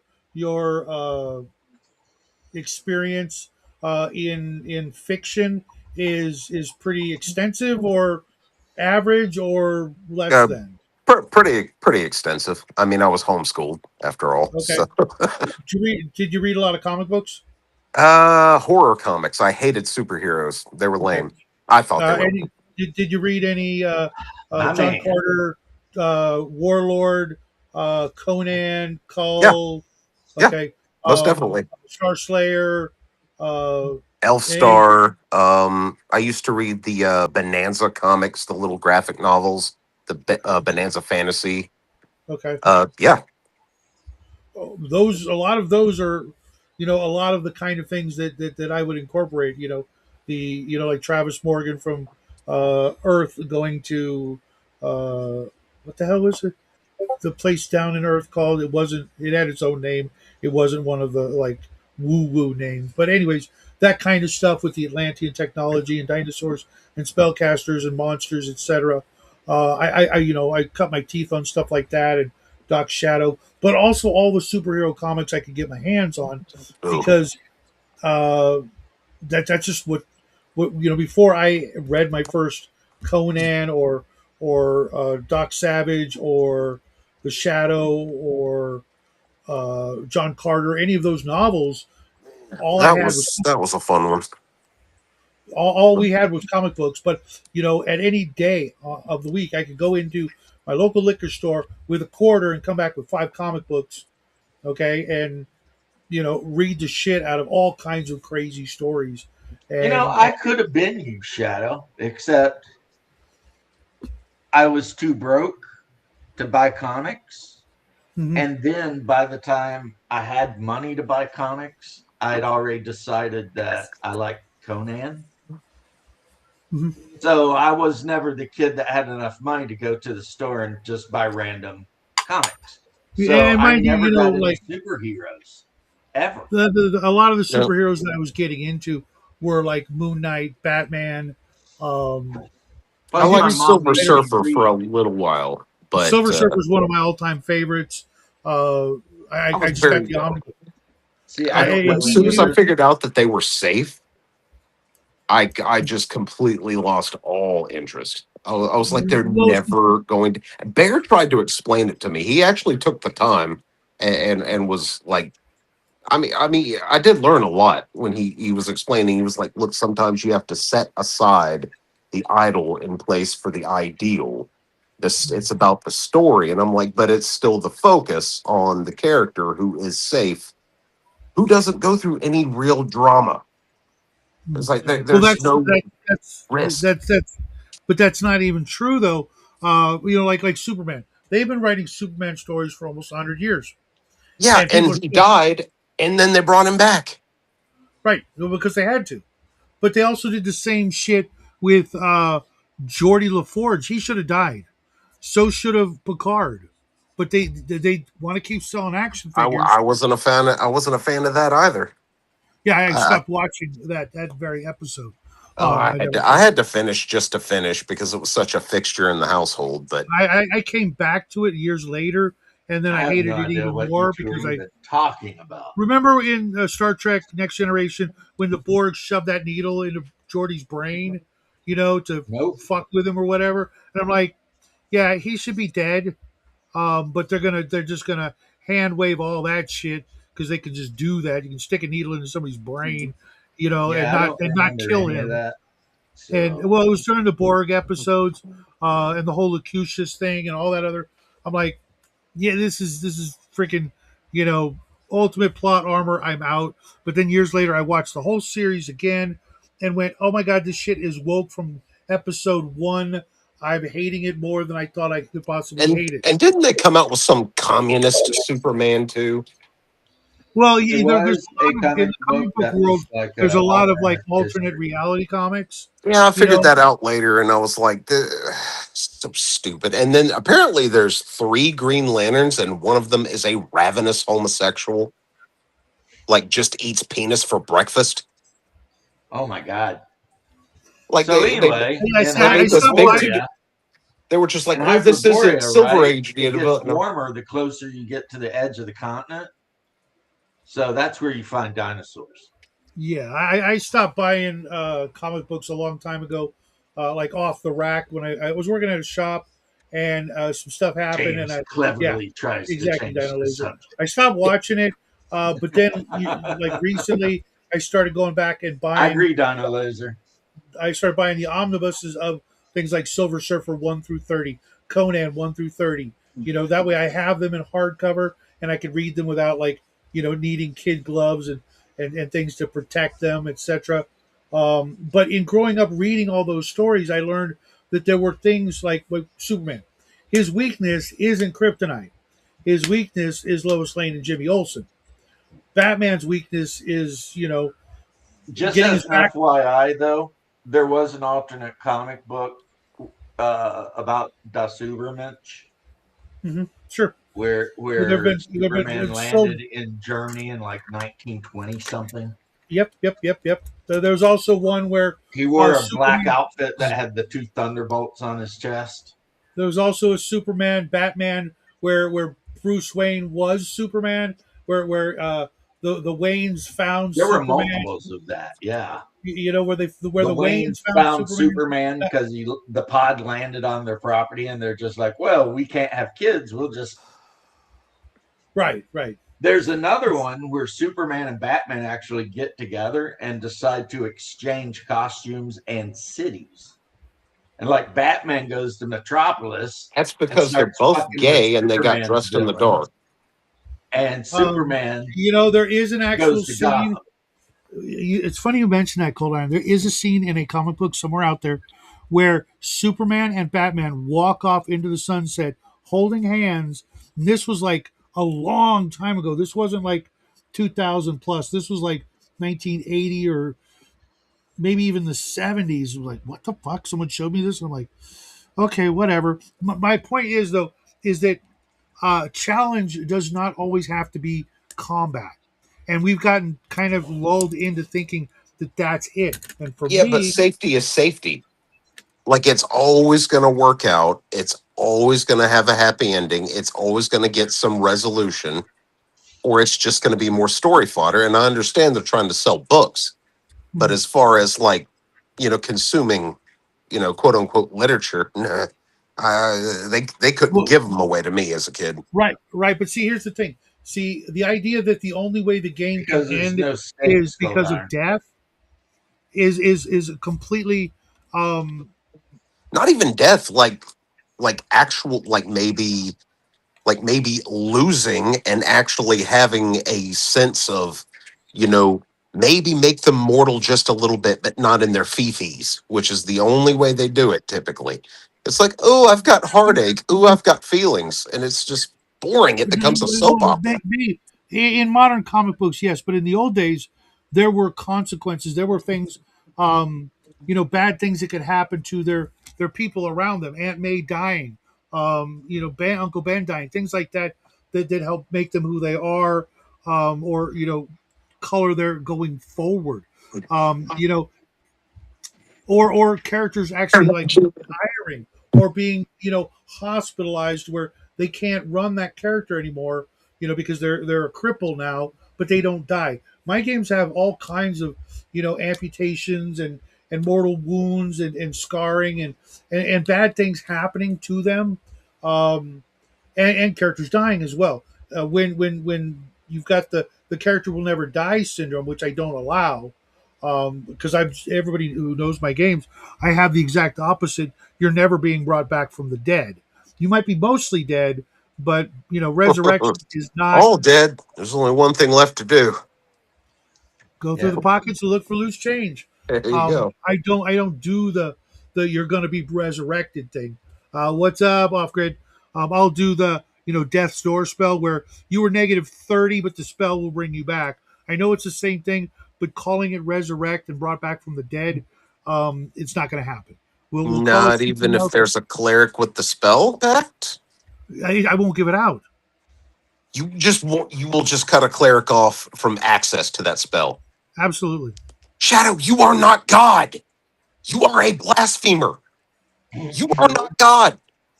This is No, one of those places, Cold Iron, that that's you may be it's disappointed in that's me, but exactly in it. my Kaliningrad campaign, resurrection and reincarnation did not exist.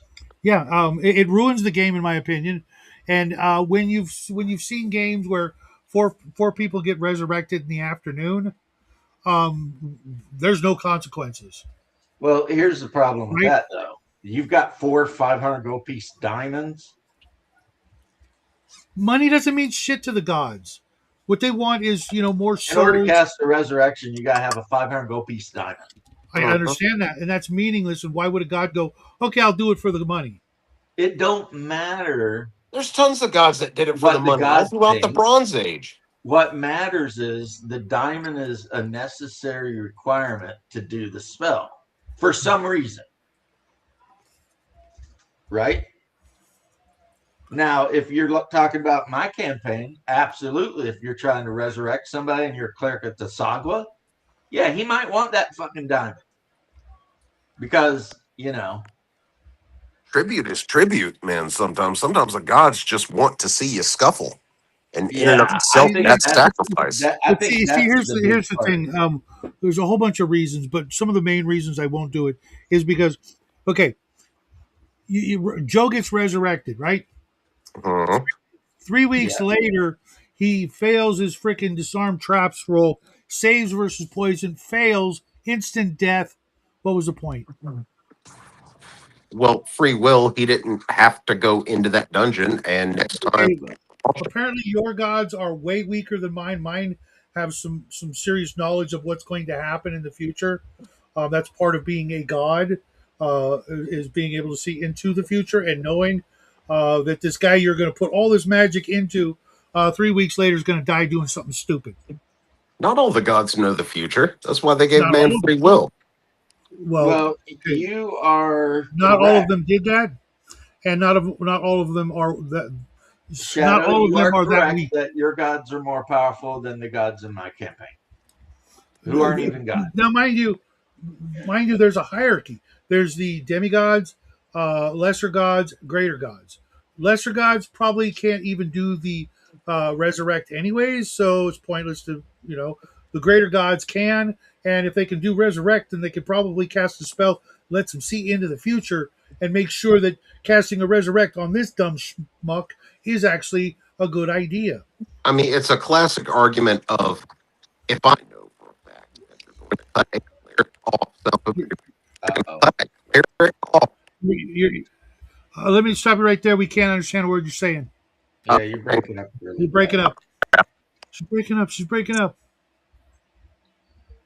Well, I'll tell you what I think your problem is, The other Shadow. thing is, um, You're trying to assign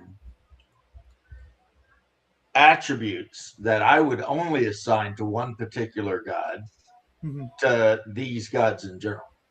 There's nothing at all in a campaign world that says that any particular god has, you know, omniscience, omnipotence, Okay, let me any of ask you a question. You're familiar with the spells that clerics can cast, where they get yes no questions from their deity. that. I am familiar Okay, with um, prescience. so if a player says and casts a spell, is it safe to go into the woods, or should The I do this? deity is going to tell them if it is safe within that particular time period to go into the woods. Which means they know more than the players do about X. They know more than the players do about X, but what you're doing again is you're assigning omniscience to these make believe gods. So like the All Father isn't the All Father.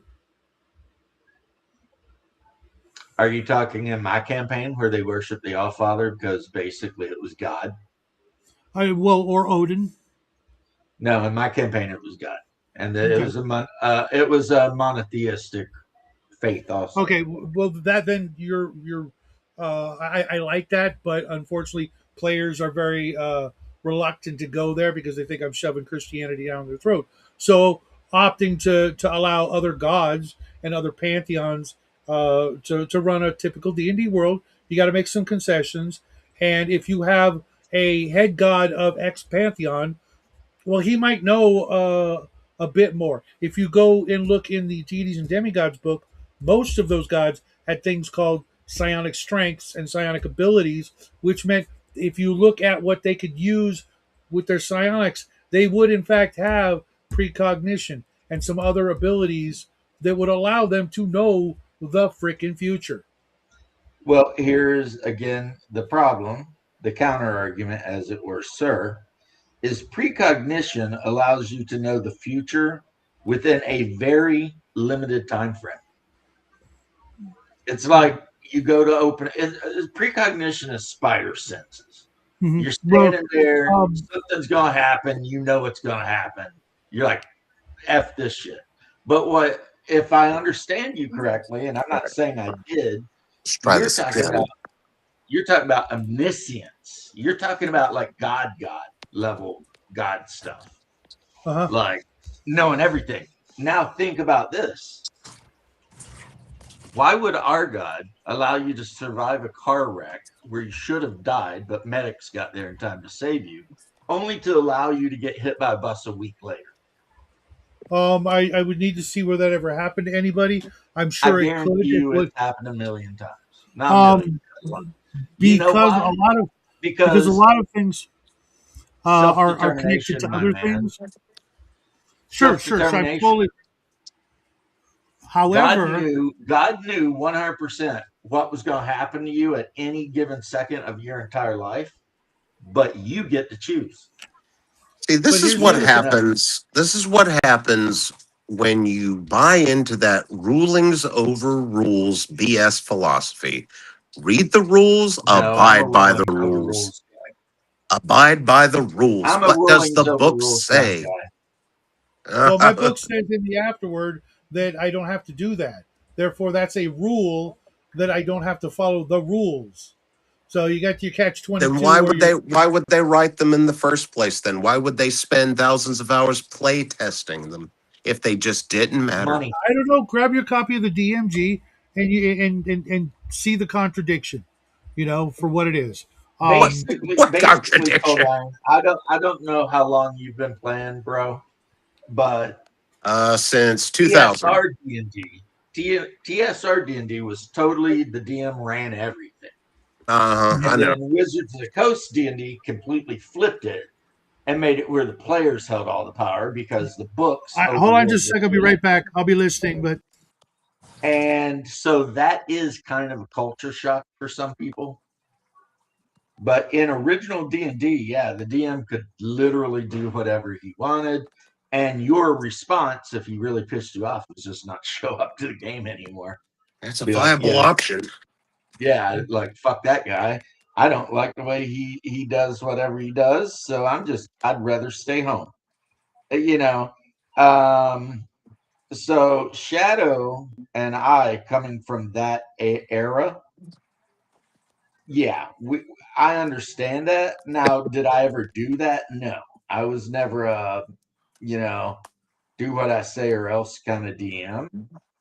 I actually consider myself a very, very benevolent DM.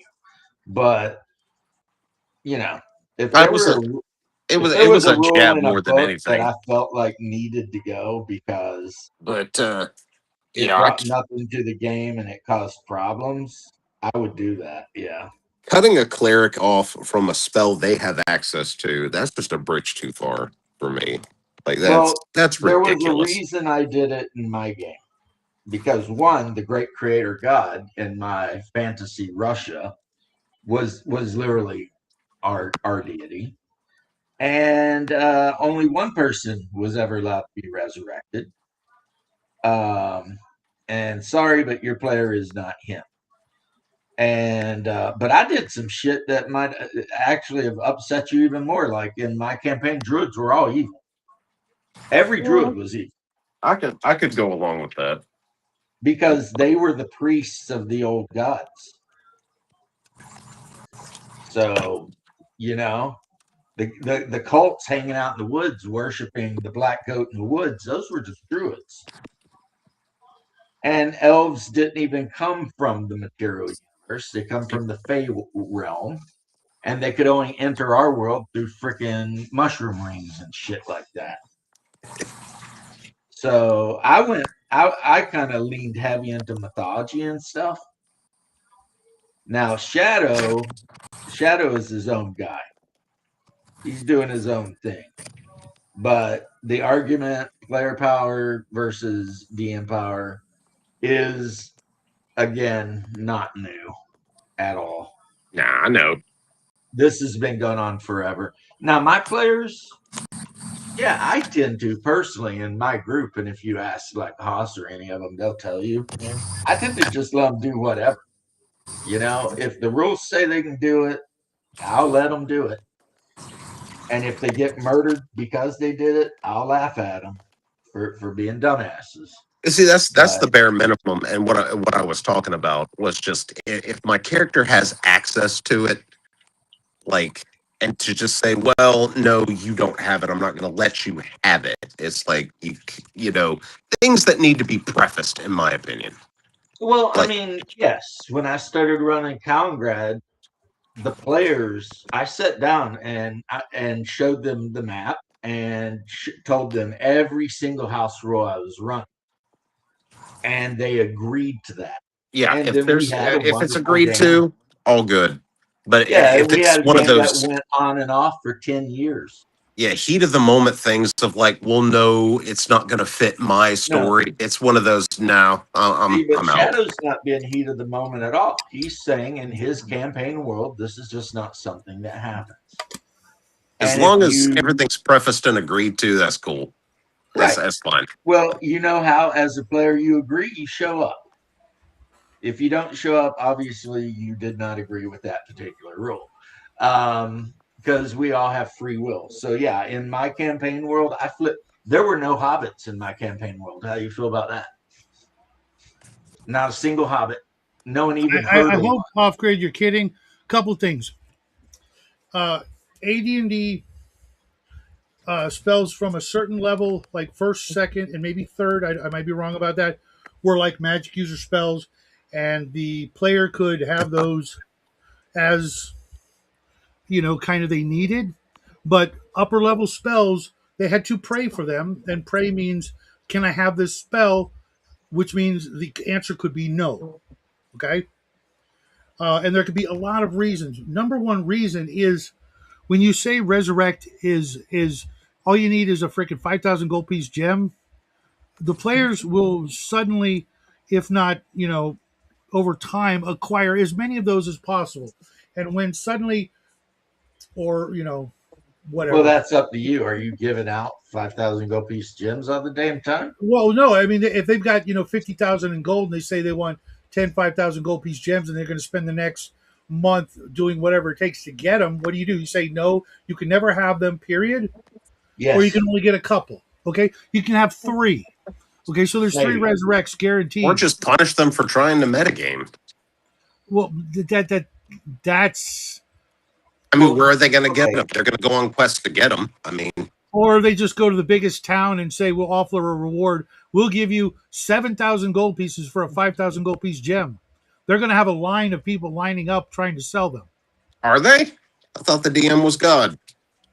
Well, no, hold on now. I would say that No, that doesn't work that way. 5,000 gold piece gem diamond would be like a once in a lifetime treasure that a person might find. It's actually, well, if you go by the DMG, the 5,000 gold piece gem pales in comparison to the 495 or 500,000 gold piece gems you can randomly roll up. Okay, it's a really small. It's at the lower end of the spectrum of the value of gold piece gems according to the gem types that exist. Uh, Okay, so it's really not a big deal. You want to up that to a 50,000 gold piece gem or a 100,000 gold piece gem. It's still going to just be a matter of time. And how many resurrects is too many in a game? 10, 3. well, first off, when you cast Resurrect, there's a system shock roll, and then they lose comp. Right, but when everybody's got like a So 17, eventually, like they're that. going to get to where they can't be rezzed. Sure. But when you've got a lot of characters that go out of their way to find ways to get the Constitution book, or they just got lucky and you got a half a dozen characters with a 15 or better con, it's not that big a deal. They've got like an 87 or better chance to survive that. Um, Con! yeah, it just talk about metagaming. Resurrect is the ultimate metagame. If it's there, they're going to figure, well, if I'm not allowed to resurrect, I'm just out. And I've seen that. It's like, what? I can't be resurrected. Okay, I don't want to make up a new character. Yeah, Obviously, well, obviously you bad know what's players. weird is I've played Game Shadow where Resurrection was, in fact, an option, and Mhm. players chose not to do it.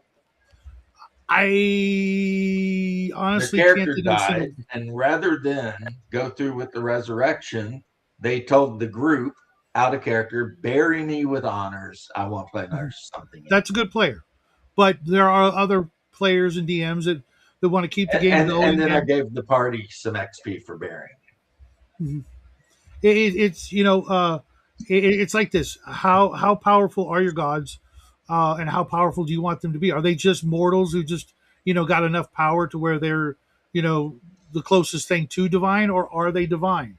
If you follow a lot of mythology, a lot of these gods in their time were considered the top and the end all be all of the gods, and in those worlds, those gods were the closest thing to Jesus, or God, the Christian God, as they could imagine. Therefore, their power was pretty much Well, you know I'm going to cut up you there. off right there. No god in mythology was ever that powerful. Right, right. You say Odin, right? No, I'm talking in their own universe. Let's Mhm. pretend that I Right, because believe in Odin, resurrection was right? considered. I Odin mean, wasn't even the first king of the mhm. Asgardians. Right, right. And what did he actually do on the earth except murder people for not giving him gruel on Mhm, Christmas? Which mhm. wasn't Christmas, it was Yule. Right, I but with mean, the he didn't advent do shit. of with the advent of modern fiction going back, And I actually for like the Norse gods, but honestly, they sat around jerking off, waiting for the end of time. kind of, That's it. kind of. They Well, didn't do anything. or going to And the Greek gods, oh my God, they were menaces mhm, mhm. and could be killed. Right, but when you include, the gods of Greyhawk and the gods of other fantasy worlds, and even the new wave of science fiction and fantasy that came about in like the '60s or '70s, you started getting new ideas of divinity and powers, and why would if a god can grant resurrect, right, which is, as far as most people are concerned, like one of the most powerful magics of all time, right? If they can do that on a worldwide scale of every single one of their 12th or 14th level priests can just, okay, you can have resurrected. Everybody can cast resurrected. You don't have to even bother asking me. I'm just going to say yes. Well, then what else can they do? If you look on the list of 7th level spells for priests, the other things they can do are pretty damn near powerful. Um, Yeah, there are no seventh level spells in my book.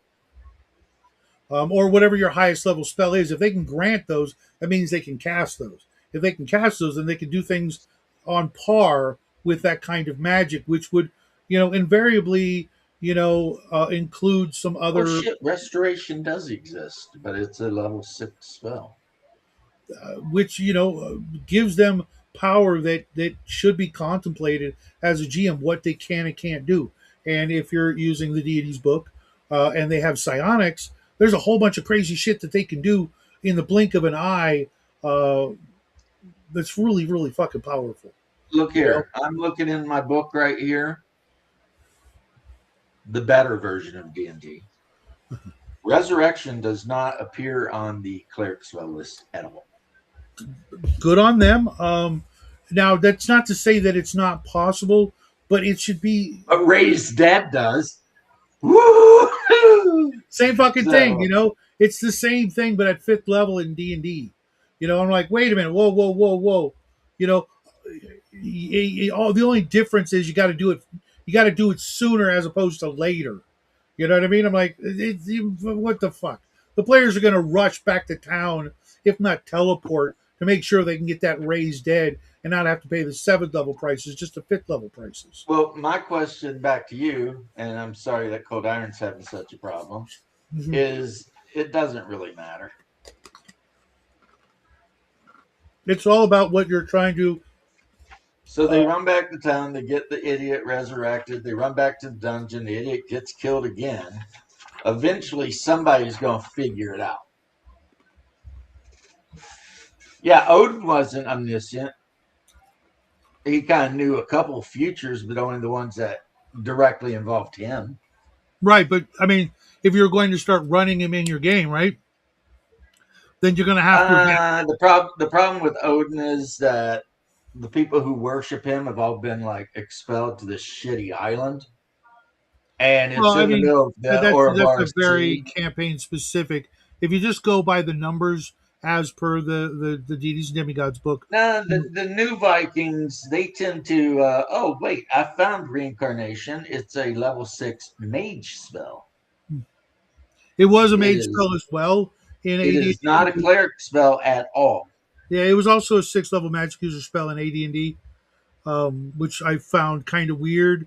But I also found it as kind of like most likely It takes used. an hour to cast, and it will form an entirely new body. Mhm. And then the dead person's corpse must be touched by the sorcerer, even if all that remains is ashes. And then within 1 die 6 rounds after the ritual is completed, the dead will be reincarnated as a different race or quite possibly a quasi man. Roll 1 die 10. And yeah, you can get anything from an Atlantean, a Frank, an Eskimo.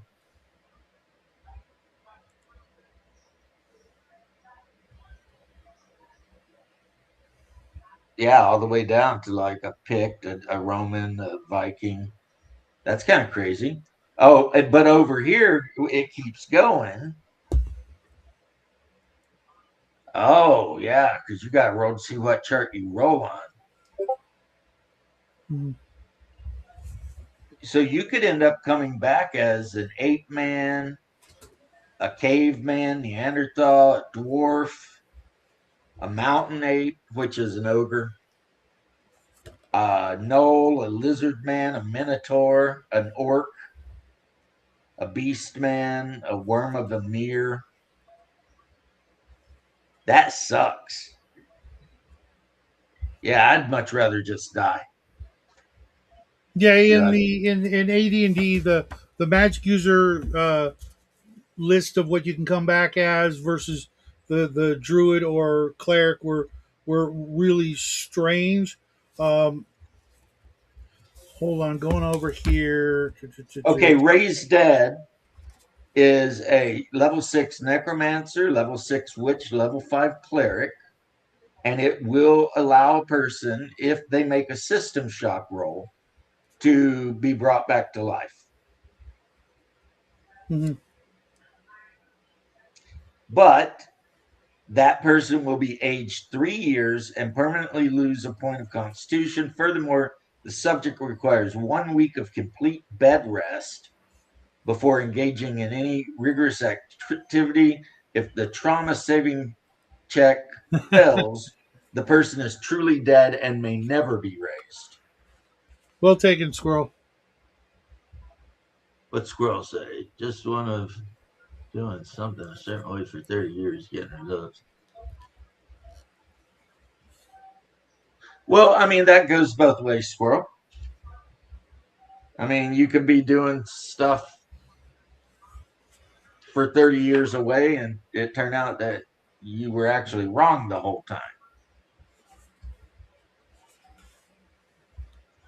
But wow, okay, all right. Here's what I wanted to see.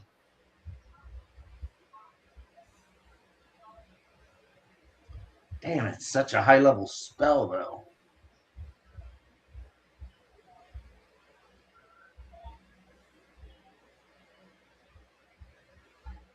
So the level 6 cleric, and only clerics can get it. Restoration spell allows a cleric to restore any lost attributes, abilities, etc., and reverses the effects of supernatural aging. So, yeah. See, I think Cold Iron, like he said, he just started in a different era that had different preconceptions. And, that's nobody's Well, fault. yeah, starting at 2000 means the hobby had been going on for,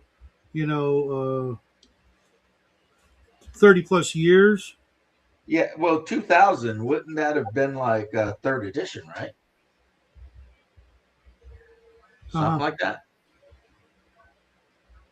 And third edition was the edition where they went hard into the book is your master. You will do what the book says. All Hmm. hell the holy script. Hmm. The DM is a putz. He shows up to run the game because he has no say in anything. Well, Dean, I highly recommend you pray and see what happens, and stay positive and hopeful. Um, yeah, I mean, it depends on what you're looking for, what you're trying to accomplish, without having a predetermined end or railroad or full on novel that you're trying to write. Which I don't do that. But there's just certain things that for me make more sense than don't when it comes to certain things. If you're going to have gods, um, I don't ever do anything like half-ass, because here's the thing: if your gods are not godly, then they become just monsters that the players eventually want to pretend they're Corum and go after and slay all the gods in the universe. And I'm not Yeah, going to have that either. Those well, gods you are can't have that in Hyperborea because the gods are not statted, and a human could never kill one. right, and No and, matter and, how and powerful your human gets, there is exactly a 0.0 chance that you will ever defeat the Great Cthulhu. right, but in other games, even Call of Cthulhu, uh, not saying that the characters could, but the DM could put in ways for the characters to, because of this spell or that magic item or whatever. The stars are right. You could literally, that's how your story in game is going to evolve. That maybe they kill off Haster, or Well, banish him, or I mean, who right, knows? banishing is about as good as you're going to get. Well, should, but I've seen back in the day when the Deities and Demigods book came out, there were parties of 40 and 50th level characters who could, if they all concentrated fireballs or lightning bolts on Cthulhu, they could have knocked him down to 0 hit points. Yeah, Okay, and that and wasn't that is why wrong, I think that deities and demigods was a horrible idea. even though it was meant to be one of the core 4 books from the very beginning. Yeah, it was a horrible idea. And a lot of people got super pissed off about it. Hmm. Yeah, to me, it just And makes there's a part of me that kind of gets it just a little bit too. It's like, I mean, how would I feel if I were a Hindu and I opened a book and like Kali was in there with an armor class and a, you know, whatever, you know what I mean? If don't I care. were a Their devout religion's Hindu, wrong I'd anyway, probably so be who like, cares? no, I mean, okay, what if they tried to stack God? I saw it once, I think. I know I saw Satan. So Well, if you you want saw to go, Satan because it's in demons. no, it was in the Dragon magazine. Yeah. Well, here's the problem with that. Satan goes by many names, so some of the demons in that book are Satan. I know, I know. It's like, wait a minute, you guys realize that? Okay, whatever. One of the things I've always looked at is like whatever God. Let's pick any random God. Don't need his name.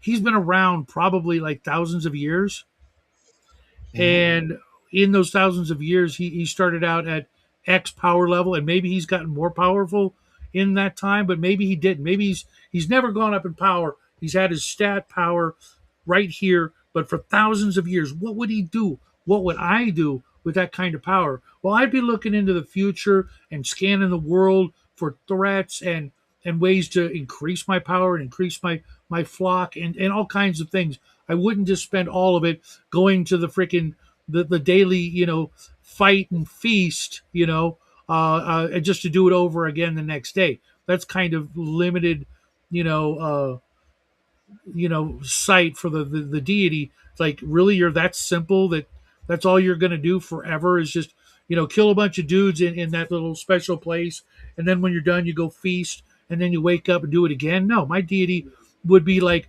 dividing himself into multiple parts and having all kinds of multiple parts, like Dr. Manhattan doing different shit all at the same time, right?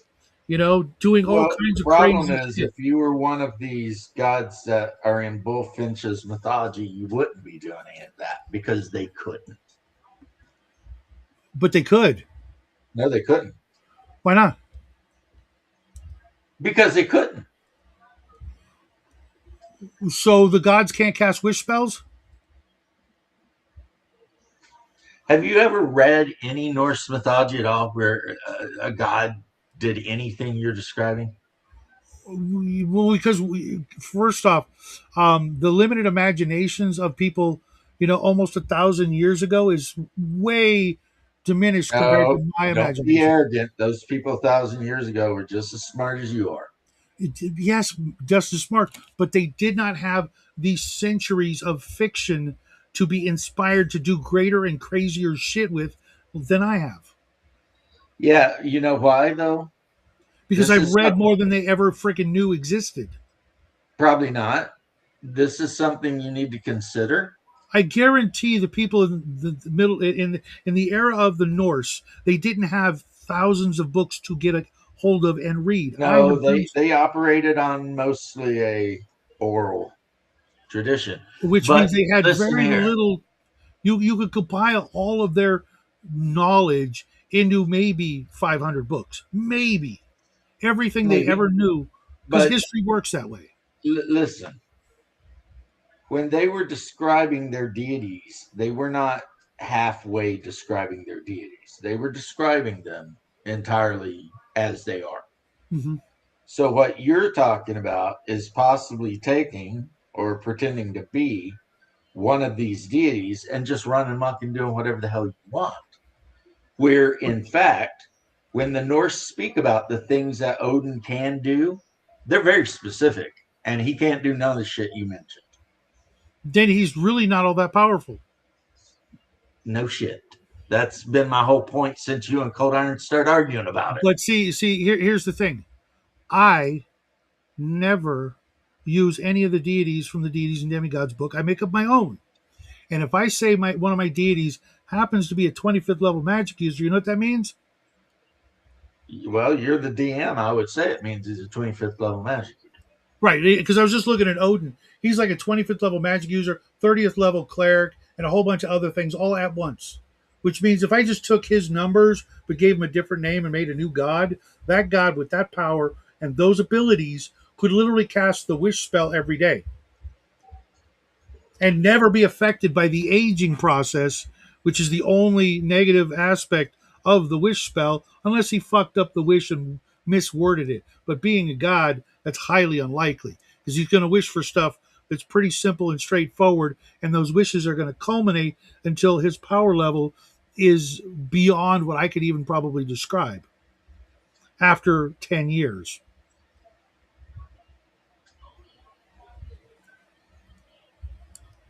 Therefore, the gods of my world are far more powerful and still insignificant compared to the one true God, but they're still amazingly powerful. Okay, which means they get to do amazing shit.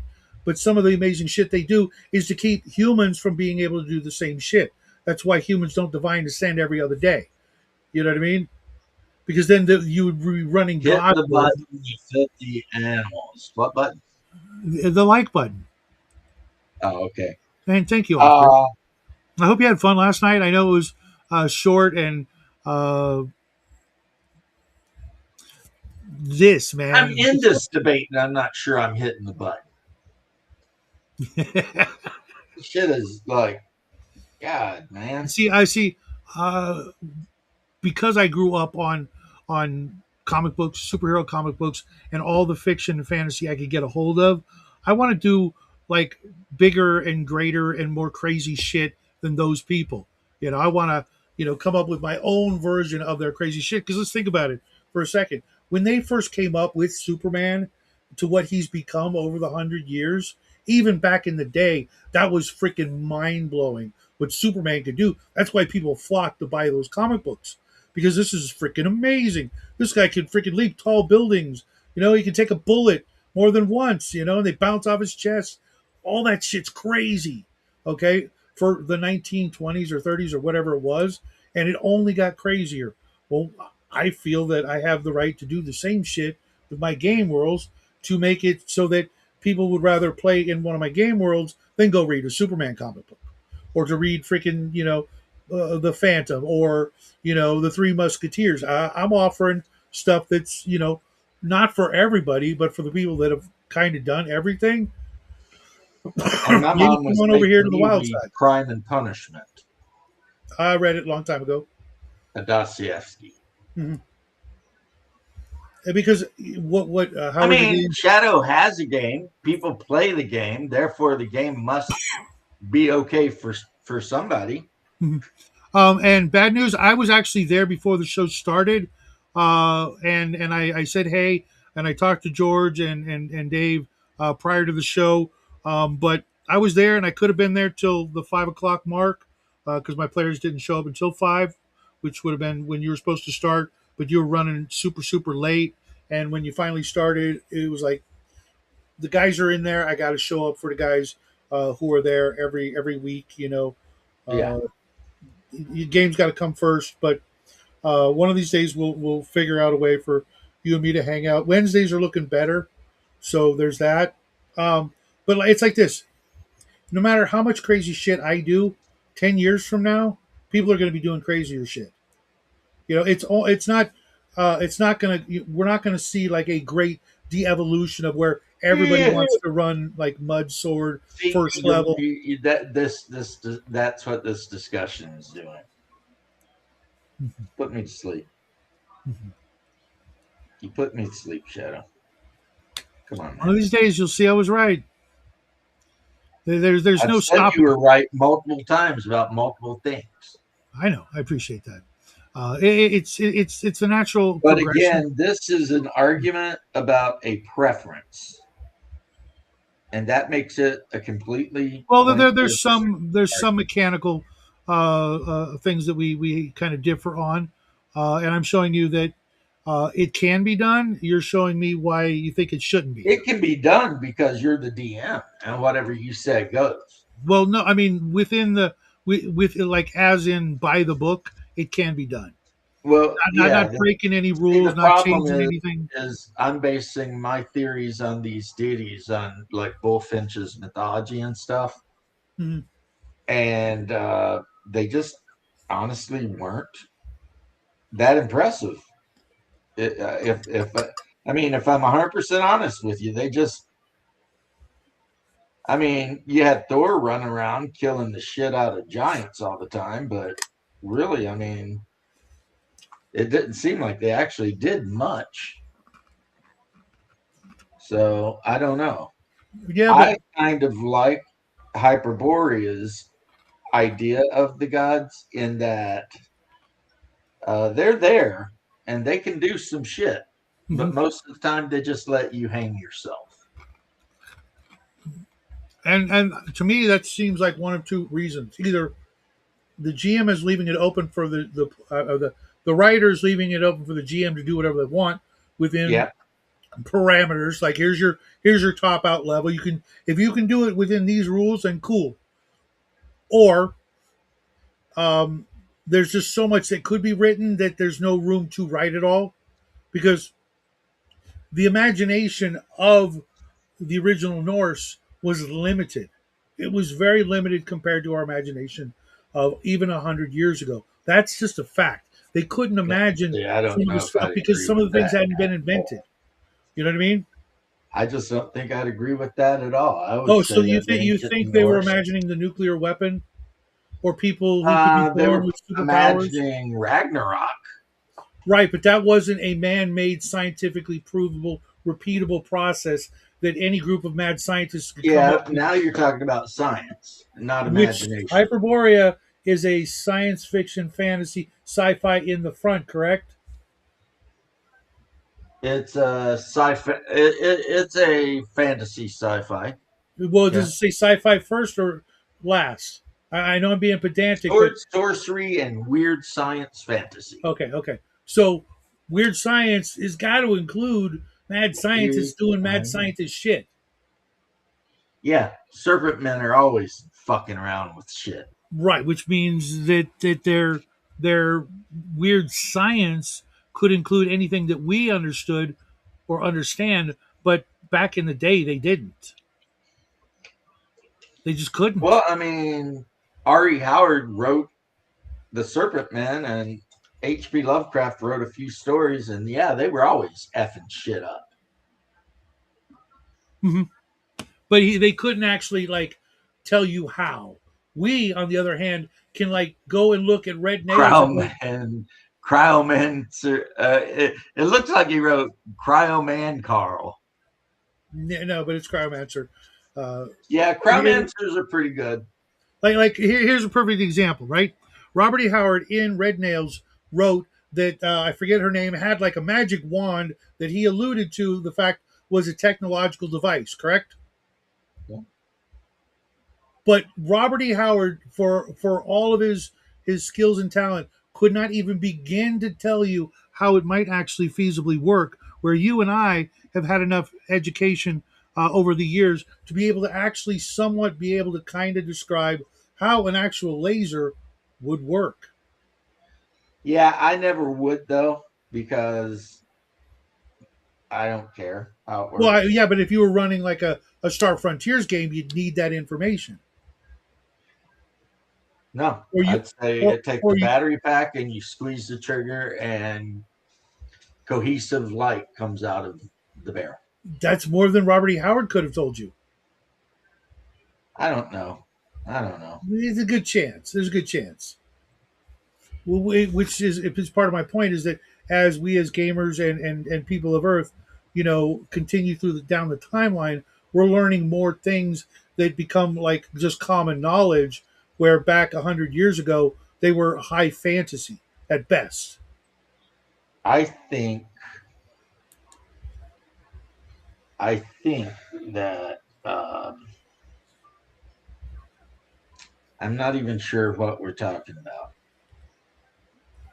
Is the inevitable progression of concepts that will be incorporated into all of our games, whether we like it or not. And I'm just trying to stay ahead of the curve. Well, I mean, a lot of big assumptions there, considering we don't, you know. But so Death Angel's going to play some Hyperborea. Yeah, Crowmancers are cool. Not my favorite class, but they're really cool. I think for a high XP class, if I had the right attributes, I would have go with a Warlock whose secondary or whose magical path was necromancy. They call it a death soldier. And I'd probably have him be a Chimerian or a Kurgan. So he'd be a big bastard like Clancy was. Mhm. And yeah, and he'd have necromantic magic in addition to swinging a two-handed sword. And the I'm first not spell I would sure. want to get is Skeletal Helper. I'm not sure exactly, Dean, but I could email you everything you possibly want to know but I'd probably end up on a list. But I think you get what I'm saying. It's out there for free. It's in my pocket, so to speak. Ah, Zambala, the land of mystery, the land of slavery, the land of everybody there does not give a shit. I know Zambala. Like Wasn't that one of Conan's? half of What the wasn't that one of population Conan's is best buddies for a while? Zambala. I don't know. I don't know. It's like in Zambala, half of the population are merchants and whatnot, and the other half of the population are mixed breed Eskimo slaves. And some of them actually worship Yog, the cannibal god, and they file their teeth down.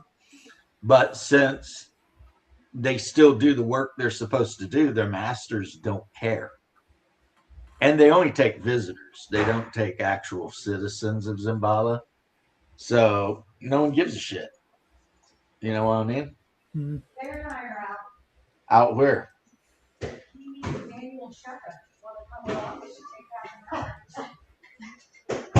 Yeah. All right, well, and you need shoes quickly, my sir.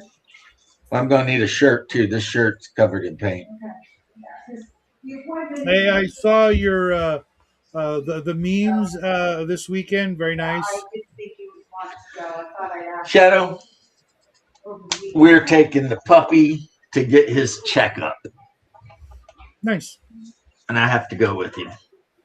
Alrighty, it's okay. I was gonna shut this down in a couple minutes. Anyways, we've been here chatting for 2.5 hours. Appreciate it, bro. Always a pleasure, sir.